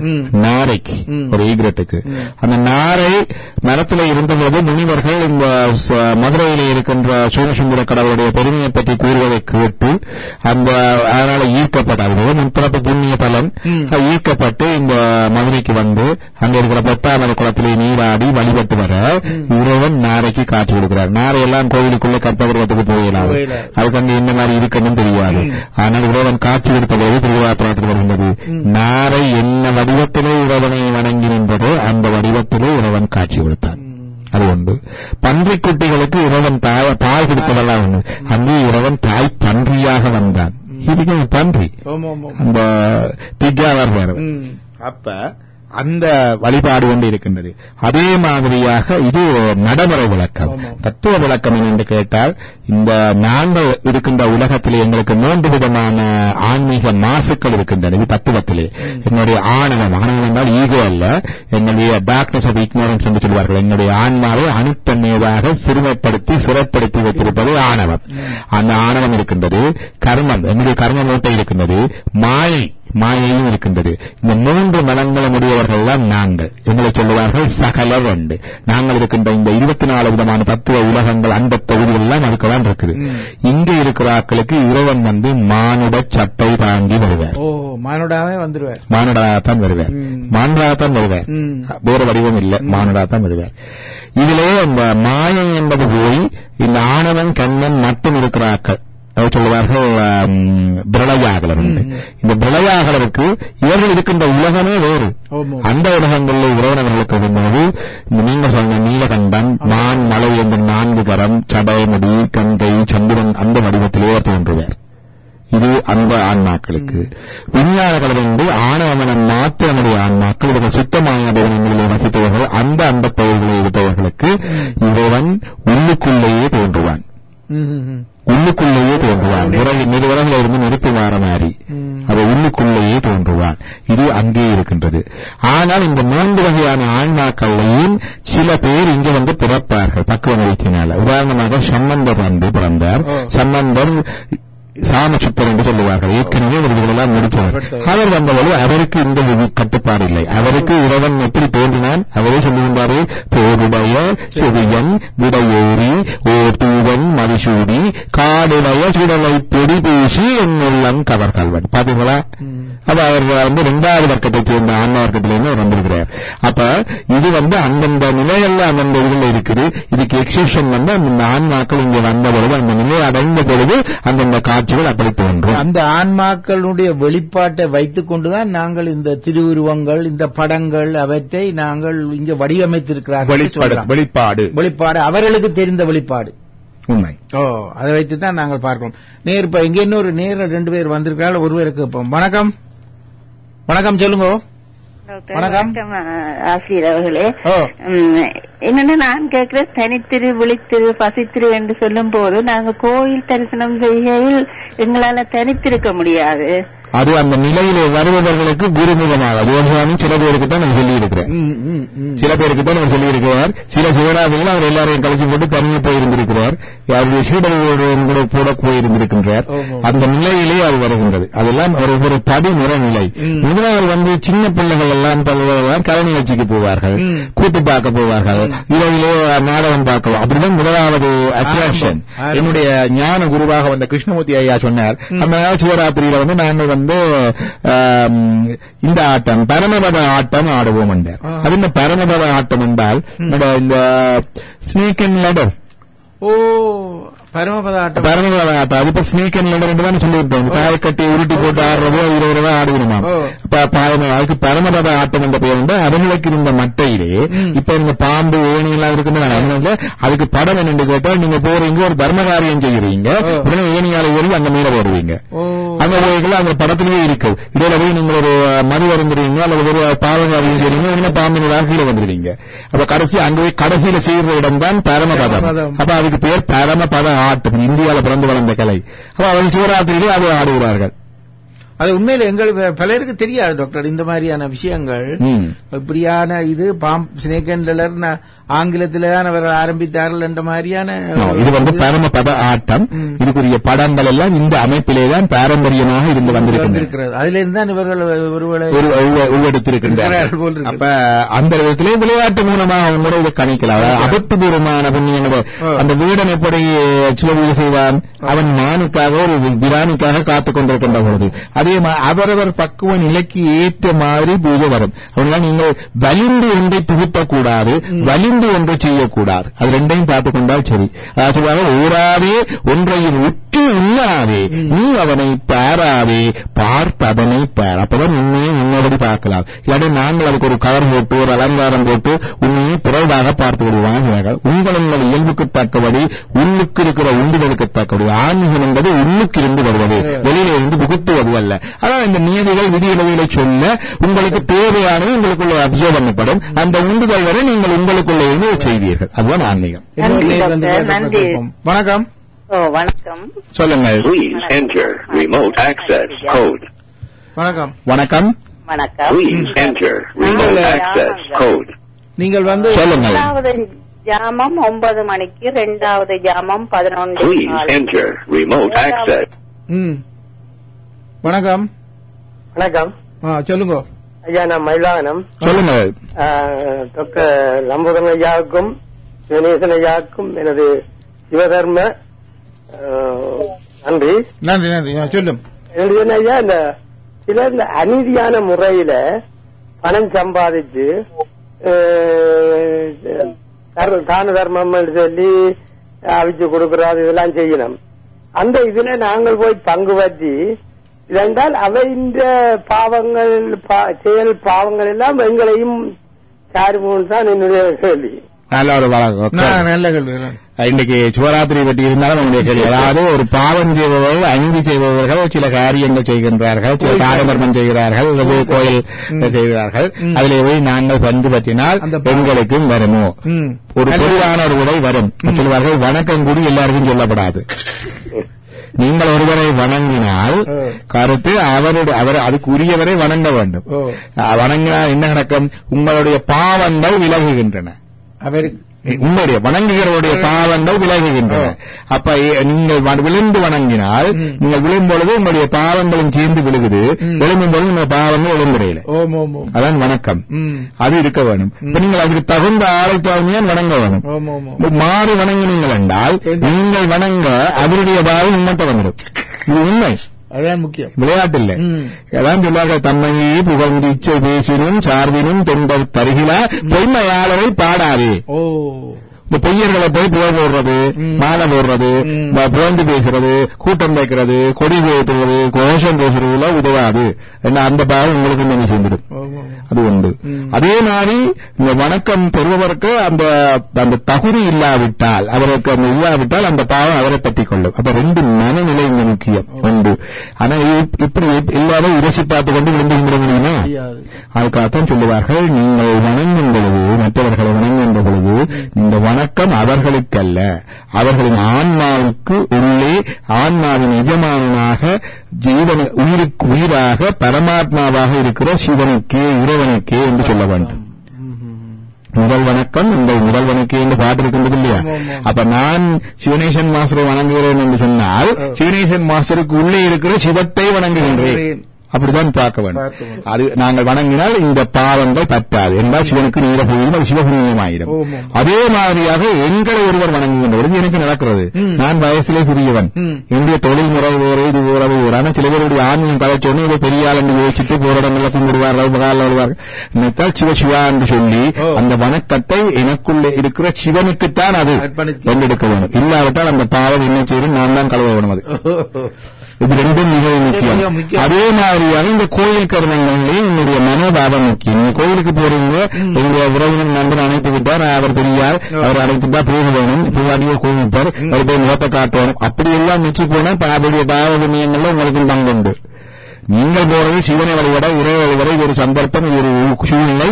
அவர் யாரா இருந்தாலும் இப்படி ஒரு சூழ்நிலையை உருவாக்கி தந்ததே ஒரு பெரிய புண்ணியம். அதுக்காக நீங்க போய் கும்பிடுங்க, உங்களுக்கும் புண்ணியம். நீங்க கும்பிடுற புண்ணியத்தால அவர் வேற இன்டென்ஷனோட அதை செய்திருந்தாலும் அவருடைய பாவமே போயிடும். நீங்க கும்பிடுறால அவருடைய பாவம் போகும். அப்ப இப்படித்தான் இது பார்க்க வேண்டும். அன்னதானம் கொடுக்க அநியாயமா உழைச்சு அன்னதானம் கொடுக்க நாங்கள் அந்த அன்னதானத்திலே பங்கு பற்றினால் அந்த பாவம் எங்களுக்கும் சேர்மான்ற அன்னதானம் அன்னத்தை யாரிடம் வேண்டினாலும் அதுக்குரிய அந்த பாவ வழிமுறைகள் இருக்கு. இங்கேயும் நீங்கள் எப்படி போஜன விதியை பார்க்க வேண்டும். போஜன விதியிலே இறைவனுக்கு முதல் சிவகுருஜோ நைவேத்தியம் சிவனுக்கும் குரவர்களுக்கும் நிவேதனம் பண்ணி இறைவனுக்கு அறிவிச்சு நீங்கள் சாப்பிடு அர்ப்பணம் பண்ணி சாப்பிட்டால் பிரசாதம், இல்லாவிட்டால் சாதம். நீங்கள் சாதமா சாப்பிட்டால் பாவபுண்ணியம் வந்து சேரும். நீங்கள் பிரசாதமா சாப்பிட்டால் பாவபுண்ணியம் வந்து சேராது. சாதத்தை பிரசாதமாக்குவது உங்களதான் தங்கி இருக்குது. அது ஒரு பிரார்த்தனை, இறைவா என்று சொல்லி பிரார்த்தித்து தெரிந்தவர்கள் நிறைய செய்வார்கள். தண்ணி எடுத்து சுத்தி தெளிச்சு சிவகுருஜோ நைவேத்தியம் சிவாகா என்று சொல்லி சிவனை தியானித்து குருவை தியானித்து குருவர்களை தியானித்து அவர்களுக்கெல்லாம் கொடுத்ததாக பாவித்து தான் செய்வார்கள். வசதி இருப்பவர்கள் சிவனடியார்களுக்கு முதல் சாப்பிட பண்ணித்தான் சாப்பிடுவார்கள். அப்படி இல்லாட்டி இந்த நிவேதனம் பண்ணித்தான் சாப்பிடுவார்கள். பதும்போது சில தோத்திரம் சொல்லுவார்கள். அண்ணன் பாலிக்கும் தில்லை சிற்றம்பலம் பொன்னன் பாலிக்கும் மேலுமை பூஜை எண்ணன் பாலிக்கு மாறுகன் பின்புரை இன்னம் பாலிக்குமோ இப்பிறவியே என்ற தேவாரம் பாடுவார்கள். அண்ணன் பாலிக்கும் தில்லை சிற்றம்பலம் பாடுவார்கள். வடமொழியில் இருக்கிறது அன்னபூர்ணி சதாபூர்ணி சங்கர புராண வல்லவே ஞான வைராக்கியம் சித்தியார்த்தம் என்று சொல்லி அன்னபூர்ணி சோசனம் சொல்லுவார்கள். இப்படியெல்லாம் நீங்கள் எந்த வழிபாட்டை செய்து எப்படி கொண்டுட்டாலும் அந்த அர்ப்பணம் பண்ணினீங்கள் என்றால் உங்களுக்கு பாவம் இல்லை, புண்ணியமாகுது. உங்களுக்கு தந்தவருக்கும் புண்ணியம் போய் பாவம் கழுவுது. நீங்கள் அர்ப்பணம் பண்ணாம சாதமா சாப்பாட்டை சாப்பிட்டீங்க என்றால் அவருடைய பாவம் உங்களுக்கு வருகிறது. நன்றி டாக்டர், நன்றி, வணக்கம். இன்னொரு நேயர் வந்துக்கிறார் டாக்டர். இங்க நேயர்கள் நிறையவே இருக்கிறார்கள். வணக்கம். வணக்கம் டாக்டர். வணக்கம் ஆசிரியர்களே. வணக்கம், சொல்லுங்கள். என்னுடைய கேள்வி என்னண்டா, தாயதகப்பனை அங்க பார்க்காம இங்க அன்னதானமும் பேர்த்தையும் கொண்டாடினமல்லோ அவியல்ல வீட்டை போய் நாங்க சாப்பிடுறத அந்த பாவம் பெருமாங்களுக்கு. அதாவது நான் சொன்ன மாதிரி இப்ப ஒவ்வொருவரையும் உரைச்சி பார்க்க வெளிக்கிட்டால் கடைசியா எண்ணிலையுமே நிறைய பிள்ளைகள் இருக்குது. ஏதோ நான் இந்த சமயத்தை சொல்லுவதனாலே நான் பரிசுத்தமானவன் என்று அல்ல. நாங்கள் எல்லாருக்குள்ளையும் நல்லது கெட்டது கலந்துதான் இருக்குது. ஒவ்வொரு நாளும் காலையிலிருந்து மாலை வரைக்கும் நல்லதும் கெட்டதும் சேர்ந்துதான் செய்கின்றோம். இதை தவிர்க்க முடியாது. நல்லதும் கெட்டதும் சேர்ந்துதான் செய்கின்றோம். அதான் சொல்வார்கள், அறம் பாவம் என்னும் அரின் கயிற்றால் கட்டி நீங்கள் முயன்றாலும் முடியாது. எப்ப இது முடியும் என்றால் தனி நீங்களோ நானோ திண்ணச்சு ஓகே நாங்களுக்கு ஆன்மீகம் வந்துட்டது, குரு வந்துட்டது, அல்லது உங்களுக்கு நோய் வந்துட்டது, இந்தோட இருந்து நான் நீ பாவம் செய்யவில்லை என்று நீங்க நினைச்சாலும் நீங்க செய்யாமல் இருக்க முடியாது. இருக்கும் வரைக்கும் ஏதாவது ஒரு கர்மா செய்யத்தான் வேண்டும். அந்த கர்மாவிலே நீங்கள் புண்ணியம் என்று செய்தாலும் அது யாரோ ஒருவருக்கு பாவமாக இருக்கும். நான் உங்களுக்கு மருந்து கொடுக்கிறேன், ஆன்டிபயோட்டிக், அவருக்கு சுகமாக்குகிறேன். எத்தனை பாக்டீரியாக்கள் கொல்லப்படுகின்றன இருக்குது இல்லையா? அப்படி என்ன காரியத்தை செய்தாலும் இந்த அதசைடு ஒன்று இருக்கின்றது, அதசைடு ஒன்று இருக்குது. ஆனபடியால் இது இல்லாமல் செய்ய முடியாது. அப்ப இந்த அதைத்தான் சொன்னார், அறம் பாவம் என்னும் அரின் கயிற்றால் கட்டி. ரெண்டும் கட்டுத்தான் சொல்லுவார்கள். பாவம் இரும்பு சங்கிலியால கட்டுறதான், நாங்கள் செய்த புண்ணியங்கள் தங்க சங்கிலியால கட்டு. ரெண்டும் கட்டுத்தான், ரெண்டுக்கும் பிறப்புண்டு. அதுக்கெல்லாம் கிருஷ்ணா அர்ஜுனா கேட்கிறான் இல்லையா, இதெல்லாம் பாவம். இந்த இவர்களெல்லாம் என்னுடைய குருமார், என்னுடைய தகப்பன், பாட்டனார், மச்சானார் எல்லாம் கொன்று எனக்கு ஒரு ராஜ்யம் வேணுமா என்றால் சொன்னார். கர்மயோகம் உபதேசித்தார். கர்மயோகம் என்றான் என்றால் இருவினை ஒப்பு, நல்லதும் கெட்டதும் ஒன்றா பார்க்கிற ஒரு மனநிலை. அதாவது சும்மா இருந்து வராது, வாயால சொல்ல முடியாது. ஓடும் செம்பனும் ஒக்கவே நோக்கினார் என்று அப்பர் சிவாங்க வரலாறு வருகிறது. அந்த ஓட்டுத்தொண்டன் அப்பர் சிவா உலகாரத்தொண்டு செய்யும் பொழுது அதுக்கு பெண்ணும் மணியும் வருகிறார். அவர் ஓட்டுத்தொண்டு வருகிறது, அதையும் கொண்டு வருகிறாராம். அப்படி வரும் புண்ணியம் பாவம் எல்லாம் ஒன்றாக வரும். இருவினைப்பு கர்ம சம்சயா என்று சொல்லுவோம், ஈக்வானிமிட்டியோ கர்மா என்று சொல்லுவோம். இந்த பக்குவ நிலைதான் கர்மயோகம். அந்த நிலையிலே நின்று நீங்க கர்மம் செய்யும் பொழுது உங்களுக்கு கர்ம பலன் ஒட்டாது. அதாவது பிலாப்பழம் வெட்டும் பொழுது ஊர்ல தேங்காய் எண்ணெய் பூசி போட்டு வெட்டுவோம். என்றால் பிலாப்பழத்தில் இருக்கிற பிசின் ஒட்டாம இருக்கிறது. அது மாதிரியாக இந்த உலகத்திலே சீவிக்கும் வரைக்கும் கர்மம் இல்லாம இருக்க இயலாது. ஒன்று, கர்மம் இல்லாம ஒருவனும் சீவிக்க இயலாது. கிருஷ்ணா சொல்லுகின்றார். உண்டு. இரண்டாவது கர்மம் செய்தால் அதுக்கு அதசைடு எப்பவும் இருக்கும். நாங்க சொல்லுவதாவது நான் சரியானதான் பல பேர் தம்பட்டமாக சொல்லுவார்கள். ஆத்மீய சகோதரன் நான் அப்படி செய்வதில்லை, நான் நல்லவன், நான் புண்ணியவான், இது அறியாமையில சொல்லுவது. ஒருவருமே அப்படி சொல்லக்கூடாது. எல்லாருக்கும் மற்ற சைடும் இருக்குது. நீங்க புண்ணியம் நல்லது என்று சொல்லி செய்வதிலேயே ஒரு சைடுல ஒரு பாதிப்பு இருக்குது. ஒரு யாரையாவது ஒரு பாதிக்கப்படுவார், நிகழும். நீங்கள் ஒரு மரத்தை நடுகிறீர்கள், புண்ணியம் விட்டும் பொழுது அங்கே பாவக்காரியம் நடக்கிறது. நாங்கள் ஊரில் நிலத்தை உழும் பொழுது கூட ஒவ்வொரு முறையும் நிலத்துக்கு பூமி பூஜை செய்து தேங்காய் உடைச்சு போட்டுதான் துவங்குறது. இரண்டாவது உழுகின்றோம் இல்லையா? அதனால இரண்டு காரியம் உண்டு.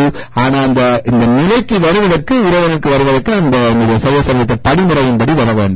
அது வரைக்கும் உண்டு. அது வரைக்கும் ஒவ்வொருத்தரையும் உரைச்சு பார்க்க இயலாது. ஒன்லி திங் சிவா, அவருக்குள்ளே இருக்கிற சிவனை வழிபடுங்கள், அவருக்கு சிவார்ப்பணமாக செய்யுங்கள். எல்லா பாவங்களும் உங்களை ஒட்டாது. பிளாப்பழத்துக்கு சாப்பிட வெட்ட முதல் தேங்காய் பூசுறது மாதிரி.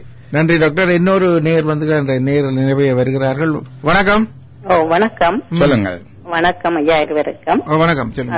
என்னென்று சொன்னா, அந்த 4 ஜாமத்துல இந்த ஜாமம் லிங்கோத்வகாலம்.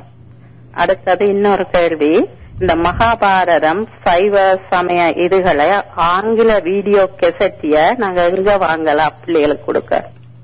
நல்ல 2 கேள்விகள். ஒன்று வந்து லிங்கோத்பவ காலம் என்பது 2வது ஜாமம் காலம், அதாவது லிங்கம் நடுச்சாமத்திலே வரும். அதாவது சூரிய அஸ்தமனம் தொடங்குற 5:52 இருந்து 14 நாளிகை, ஒரு நாளிகை 24 நிமிஷம். அப்ப நீங்க கணக்கு போட்டு பார்க்க வேணும். 14 நாளிகை கழிந்தோன்னு லிங்கோத்பவ காலம் தொடங்குது. அதே 2 நாளிகை இருக்குது, 24 சக 24 48 நிமிஷம் இருக்குது. நடுச்சாமத்திலே சரியாக வரும். அதான் லிங்க உத்பவ காலம். கோயிலுக்கு போறோம்னா எத்தனை மணிக்கு போகணும்? லிங்க உத்பவ காலம் எங்க ஒருக்கா இருந்தாலும் சிவராத்திரியில போய் ஒரு ஜாமத்துல கும்பிட்டா நல்ல. அதுல லிங்கோத்பவ காலத்திலே வழிபடுவது சிறப்பு. உங்களுக்கு வீட்டிலே தனியான பூஜை வேற இதுகள் இல்லாவிட்டால் லிங்கோத்பவ காலத்திலே கோயிலே இருந்து வழிபடுவது சிறப்பு. அது உங்களுடைய வசதி வாய்ப்பு உடல்நிலையை பொறுத்தது. ஆனால் நீங்கள் எங்க இருந்தாலும் லிங்கோத்பவ காலம் வரைக்கும் என்றாலும் மொழிச்சிருந்து, அது கிட்டத்தட்ட 12:45 1 மணி வரைக்கும் இருக்கும். அது வரைக்கும் மொழித்திருந்து வழிபடுதல் சிறப்பு. மற்ற கேள்வி, எங்க அந்த புத்தகங்களை வாங்கி பிள்ளைகளுக்கு கொடுக்கலாம்? ஆங்கிலத்தில் உள்ள தமிழ் கருத்துக்கள், மகாபாரதம் அப்படியான இதுகளை கனடாவில நான் எங்க வாங்கலாம்? கனடாவில் எங்க வாங்கலாம் என்று தெரியவில்லை. இந்தியாவிலே அமர் சித்திரக்கதா என்று சொல்லி ஆங்கிலத்திலே சித்திரக்கதைகளாக மகாபாரத சிவபுராண கதைகளை வெளியிட்டிருக்கிறார்கள். 2 big volume, hundreds of books வரும். அதுல வரும். கிட்டத்தட்ட நான் நினைக்கிறேன் ஒரு 200-300 டாலருக்கு நீங்கள் அந்த புத்தகங்கள் வேண்டக்கூடியவர்கள் ஒரு தொகையாக. இது இந்தியாவில் இருக்கிற புத்தக கடைகளிலே இருக்கின்றது. உங்களுடைய புலக்கூடிய வகுப்புகளிலே அவர்களுடைய நூலகத்திலேயும் இவற்றை வைத்திருக்கின்றோம். மற்றது அடுத்ததாக இதுக்குரிய வீடியோ வந்து மகாபாரதம் ராமாயணம் என்னும் தொடராக வந்தன. அந்த வீடியோ காப்பிகள் இங்கே இருக்கிற வீடியோ கடைகள் இருக்கின்றது. அதில் ஆங்கில சப்ஹெடிங், இங்கிலீஷ் சப்ஹெடிங் உள்ளதாக வேண்டினால் உங்களுக்கு இலகுவாக இருக்கும். அது வீடியோ கடைகளிலே இருக்கின்றது. உங்களுக்கு இந்த புத்தகங்கள் வேணும், நிச்சயமாக வேணும் என்று சொன்னால் இந்தியாவிலிருந்து அவற்றை தெரிவிப்பதற்கு அவருடைய வசதிகள் செய்து தரலாம். உங்களோட விலாசம் அட்ரஸோட நாங்கள் தரக்கூடியதாக இருக்கும். உங்களோட தொடர்பு வேண்டாம், இந்த அண்ணாவும் தந்த பிள்ளைகளுக்கு கொடுக்கணும் என்று சொன்னதை வேண்டி உங்களோட தொடர்பு வேண்டாம், அதை நாங்க வாங்கலாமோ? ஆமாம், அந்த அவருடைய தொடர்பை நாங்கள் ஏற்படுத்தி தருவோம். நன்றி ஐயா. நன்றி, வணக்கம். இன்றைக்கு நாங்கள் அநேகமாக பலரும் இங்கே வந்து எங்களுடைய விளக்கத்துக்காக நிறைய நிற்கிறார்கள். இன்னொரு நேர் வந்துக்கிறார். டாக்டர் வணக்கம். வணக்கம். வணக்கம். சொல்லுங்கள். கொஞ்சம் பிளவாக்கிறேங்கம்மா. வணக்கம். வணக்கம். ஷியாம்லா வைக்கிறேன். சொல்லுங்க. என்னிடம் நாங்க நேற்று ஒரு நேர சாப்பாடு, இன்றைக்கு உபவாசம். அப்ப உபவாசத்துக்கு பின்னேரம் பால் மட்டும் குடிக்க கூடாதா? நேர் சொல்ல போல உங்களுடைய உடல்நிலை அதுக்கு தக்க மாதிரியாக உபவாசம் என்றால் பாலும் இல்லாமல் இருப்பதுதான் உபவாசம். ஒன்றும் சாப்பிடாம இருப்பது. ஆனா அவர்களுக்கு அடுத்ததாக அந்த நிலையில சொல்லி இருக்கிறார்கள், உபவாசம் இயலாதவர்கள் வந்து பால் பணம் உண்ணலாம். அதில் சொல்ல இதில் உபவாசம் உத்தமம் என்றால் ஒரு சாப்பாடு இல்லை, தண்ணி இல்லை. பால் தண்ணி கொடுத்தால் அது மத்தியமம், அது அடுத்தது. பழம் சாப்பிடுவது அடுத்த நிலை, பலகாரம் சாப்பிடுவது அடுத்த நிலை, ஒரு நேரமாக போஷணம் என்பது அடுத்த நிலை. அதுவும் இயலாதவர்கள் போஷணத்தை குறைவாக சாப்பிடுவதே போதும். அது உங்களுடைய உடல்நிலை இதை பொறுத்தது. நன்றி. நன்றி. நன்றி. இன்னொரு நேர் வந்துட்டார். வணக்கம். வணக்கம் டாக்டர் நம்பூரன் அவர்களே. வணக்கம். வணக்கம். இது ஒரு கேள்வி என்னென்றா, எனது பேர் கிரு சந்திரசேகரா. நான் உங்களோட அடிக்கடி கதைப்பது உண்டு. நான் ஒரு கிறிஸ்தவனாக இருந்து முழுமையாக சைவ சமயத்தை கட்டு வைத்திருப்பவன். இந்த விஷயத்துல ஒரு கேள்வியை முன்வைக்க விரும்புகிறேன். சொல்லுங்க. இந்த இந்தியாவில வைகீகம் சிவாகமம் இன்றைக்கு சிவாகம முறைப்படி தற்போது 82 ஆதீனங்களில் நடைபெற்றுக் கொண்டிருக்கின்றன. அதாவது இந்த மகா சிவராத்திரி வைகீக முறைப்படி நாளைக்கு ராமேஸ்வரம் முதற்கொண்டு மதுரை ஆதீனம் முதல் கொண்டு பல இடங்களில் நாளைக்கு நடைபெற்றுக் கொண்டிருக்கின்ற இந்த சிவராத்திரி. இதுல இந்த பஞ்சாங்க குறிப்புகள் சில முன்னுக்கும் பின்னுக்கும் முரணாக நடைபெற்று வருவதாக ஒரு சில ஆதீனத்தில இருந்து எனக்கு அங்கே உள்ள குருக்கர்கள் நேரடியாக ஒரு சில மணி நேரத்துக்கு முன் எனக்கு குறிப்பிட்டிருந்தார். இதை பற்றியான ஒரு விளக்கமும், அதே போல உங்களுக்கு தெரியும் அந்த அமாவாசைக்கு பிறகு வார 14வது நாள் அந்த பிரதோஷம் என்று சொல்வார்கள். அதையும் அதாவது மாசி மாதத்தில் வார அந்த 15வது நாளையும் தான் அந்த மகா சிவராத்திரி என்று குறிக்கிறார்கள், அந்த சூரிய உதயத்துக்கு பிறகு என்று. இதை பற்றி ஒரு சற்று விளக்கமாக கூறுமாறு கேட்டுக்கொள்கிறேன். அடுத்தது உங்களுக்கு தெரியும் திருவையாறு, தர்மபுரம், மதுரை ஆதீனங்கள் போன்றவர்கள் தான் நாளைக்கு செய்கிறார்கள். அதே போல ராமேஸ்வரம் சிவஸ்தானமும் நாளைக்கும், தஞ்சாவூர் சிவன் கோயிலும் நாளைக்கு தான் மகா சிவராத்திரி செய்வதாக எத்தனித்திருக்கிறார்கள். இன்றைக்கு 82 ஆதீனங்கள் சிவாகமப்படி செய்கிறார்கள். அதை பற்றி விளக்கம் சொல்லுவேன். ஆரம்பத்திலே நான் இந்த விளக்கத்தை சொல்லி இருந்தேன் எப்படி வருகின்றது என்று சொல்லி. அதாவது என்னென்று கேட்டால் இதுல சதுர்தசி திதி இருக்க வேண்டும். சதுர்தசி 14th லூனடி. எங்களுடைய டே சூரியாசனத்துல நாள் தொடங்குது. திதி அந்தந்த குறிப்பிட்ட நேரங்களிலே தொடங்கும். இந்த குறிப்பிட்ட நேரங்களிலே அந்த திதி தொடங்குகின்ற பொழுது எப்போது தொடங்குது எப்ப வருகிறங்களை பார்க்க வேண்டும். அந்த லிங்கோத்பவ காலம் நடக்கிறது இல்லையா, அந்த லிங்கோத்பவ காலத்திலே சதுர்த்தசி திதி இருக்க வேண்டும். அந்த ஒவ்வொரு இடத்துக்கும் வித்தியாசம். இப்ப நீங்க டொரண்டோவில் பார்த்தீங்க என்றால் டொரண்டோவுக்கு அந்த திதி தொடங்குகிற நேரம் வித்தியாசமாக இருக்கும், வான்கூவருக்கு வித்தியாசமாக இருக்கும், குபெக்லே வித்தியாசமாக இருக்கும். அந்தந்த இடங்களுக்கென்று அச்சட்டாக கணிக்கப்பட்ட வானியல் கணிப்படையும் செய்ய வேண்டும். அப்படி பார்க்கின்ற பொழுது இந்த லிங்கோத்பவ காலத்திலே அந்த சதுர்த்தசி திதி இருக்க வேண்டும். அதுதான் விதி. இதையும் இந்த லிங்கோத்பவ காலத்தில் சொல்லுவார்கள். இந்த முதல் நாள் இருக்கின்றது இல்லையா, அந்த சூரிய அஸ்தமிக்கிற வரை திரியோதசி இருந்து, அதாவது இன்றைக்கு சூரிய அஸ்தமனம் வரை திரியோதசி சதி இருந்து 13 இருந்து சூரிய அஸ்தமனத்துக்கு பிறகு சதுர்த்தசி ஸ்டார்ட் பண்ணினார். 14 ஸ்டார்ட் பண்ணால் இன்றைக்கு இரவு ஸ்டார்ட் பண்ணி அடுத்த நாள் நாளைக்கு பகல் முழுக்க சதுர்த்தசி இருந்து அதுக்கு பிறகு நாளைக்கு அமாவாசை ஸ்டார்ட் பண்ணால் அது ஒரு டைப் ஆஃப் சிவராத்திரி. உத்தம சிவராத்திரி, அது ஒரு வகை. இன்னொன்று சூரியன் அஸ்தமித்த பிறகு அந்த முதல் 10 நாளிகை இருக்குத்தானே, ஒரு நாளிகை 24 நிமிஷம். அந்த முதல் 240 நிமிஷத்துக்குள்ள சூரிய அஸ்தமனத்துக்குள்ள சதுர்த்தசி தொடங்கி சென்று சொன்னார், அதுக்குள்ள வந்துச்சு சொன்னால் அது உத்தம சிவராத்திரி. சூரியன் இந்த காலையில இருந்து மாலை வரைக்கும் அடுத்த நாள் வரைக்குமே சூரிய சதுர்த்தசி இருந்து இரவு 10 நாளைக்கு பிறகு அந்த சதுர்த்தசி வந்துச்சு சொன்னால் அது மத்தியமம். அதுக்கு பிறகு வந்தால் அதமம். இப்படி எல்லாம் சொல்றது. ஆனால் முக்கியம் இந்த லிங்கோத்பவ காலத்தில் சதுர்தசி இருக்க வேண்டும். உதாரணமாக எடுத்துக்கொண்டால் லண்டன், ஐரோப்பா போன்ற நாடுகளில் எடுத்துக்கொண்டால் அது திங்கட்கிழமை வருகின்றது. அந்த திங்கட்கிழமை என்று சொல்லுகின்றார்கள். திங்கட்கிழமை சிலவே சொல்லினோம். அது திங்கட்கிழமை ஏன் சொல்லினோம் என்று சொன்னால் அந்த வேற கணிப்புகள்ல திங்கட்கிழமை என்று இருக்குது. அப்ப ஆனா லண்டன்ல பார்த்தோம்னு சொன்னால் 19 ஞாயிற்றுக்கிழமை 11:30 மணிக்கு மேல சதுர்த்தசி எல்லாம் வந்துட்டு தாங்க. அப்ப அந்த ஞாயிற்றுக்கிழமை தான் வர வேணும். திங்கட்கிழமை எங்க வரும் என்று சொன்னால் மற்ற மாதிரியாக இப்ப இலங்கை போன நாடுகள்ல மற்ற மாதிரி வரும். ஏன்னு சொன்னால் அங்க சிவராத்திரி அந்த மற்ற திதிக்கு போகின்றது. அவை இது அந்தந்த இடத்துக்குரிய பஞ்சாங்க கணிப்புகளை வைத்து செய்ய வேண்டும். அது ஒன்று. அடுத்ததாக மரபு ஒன்று இருக்கின்றது.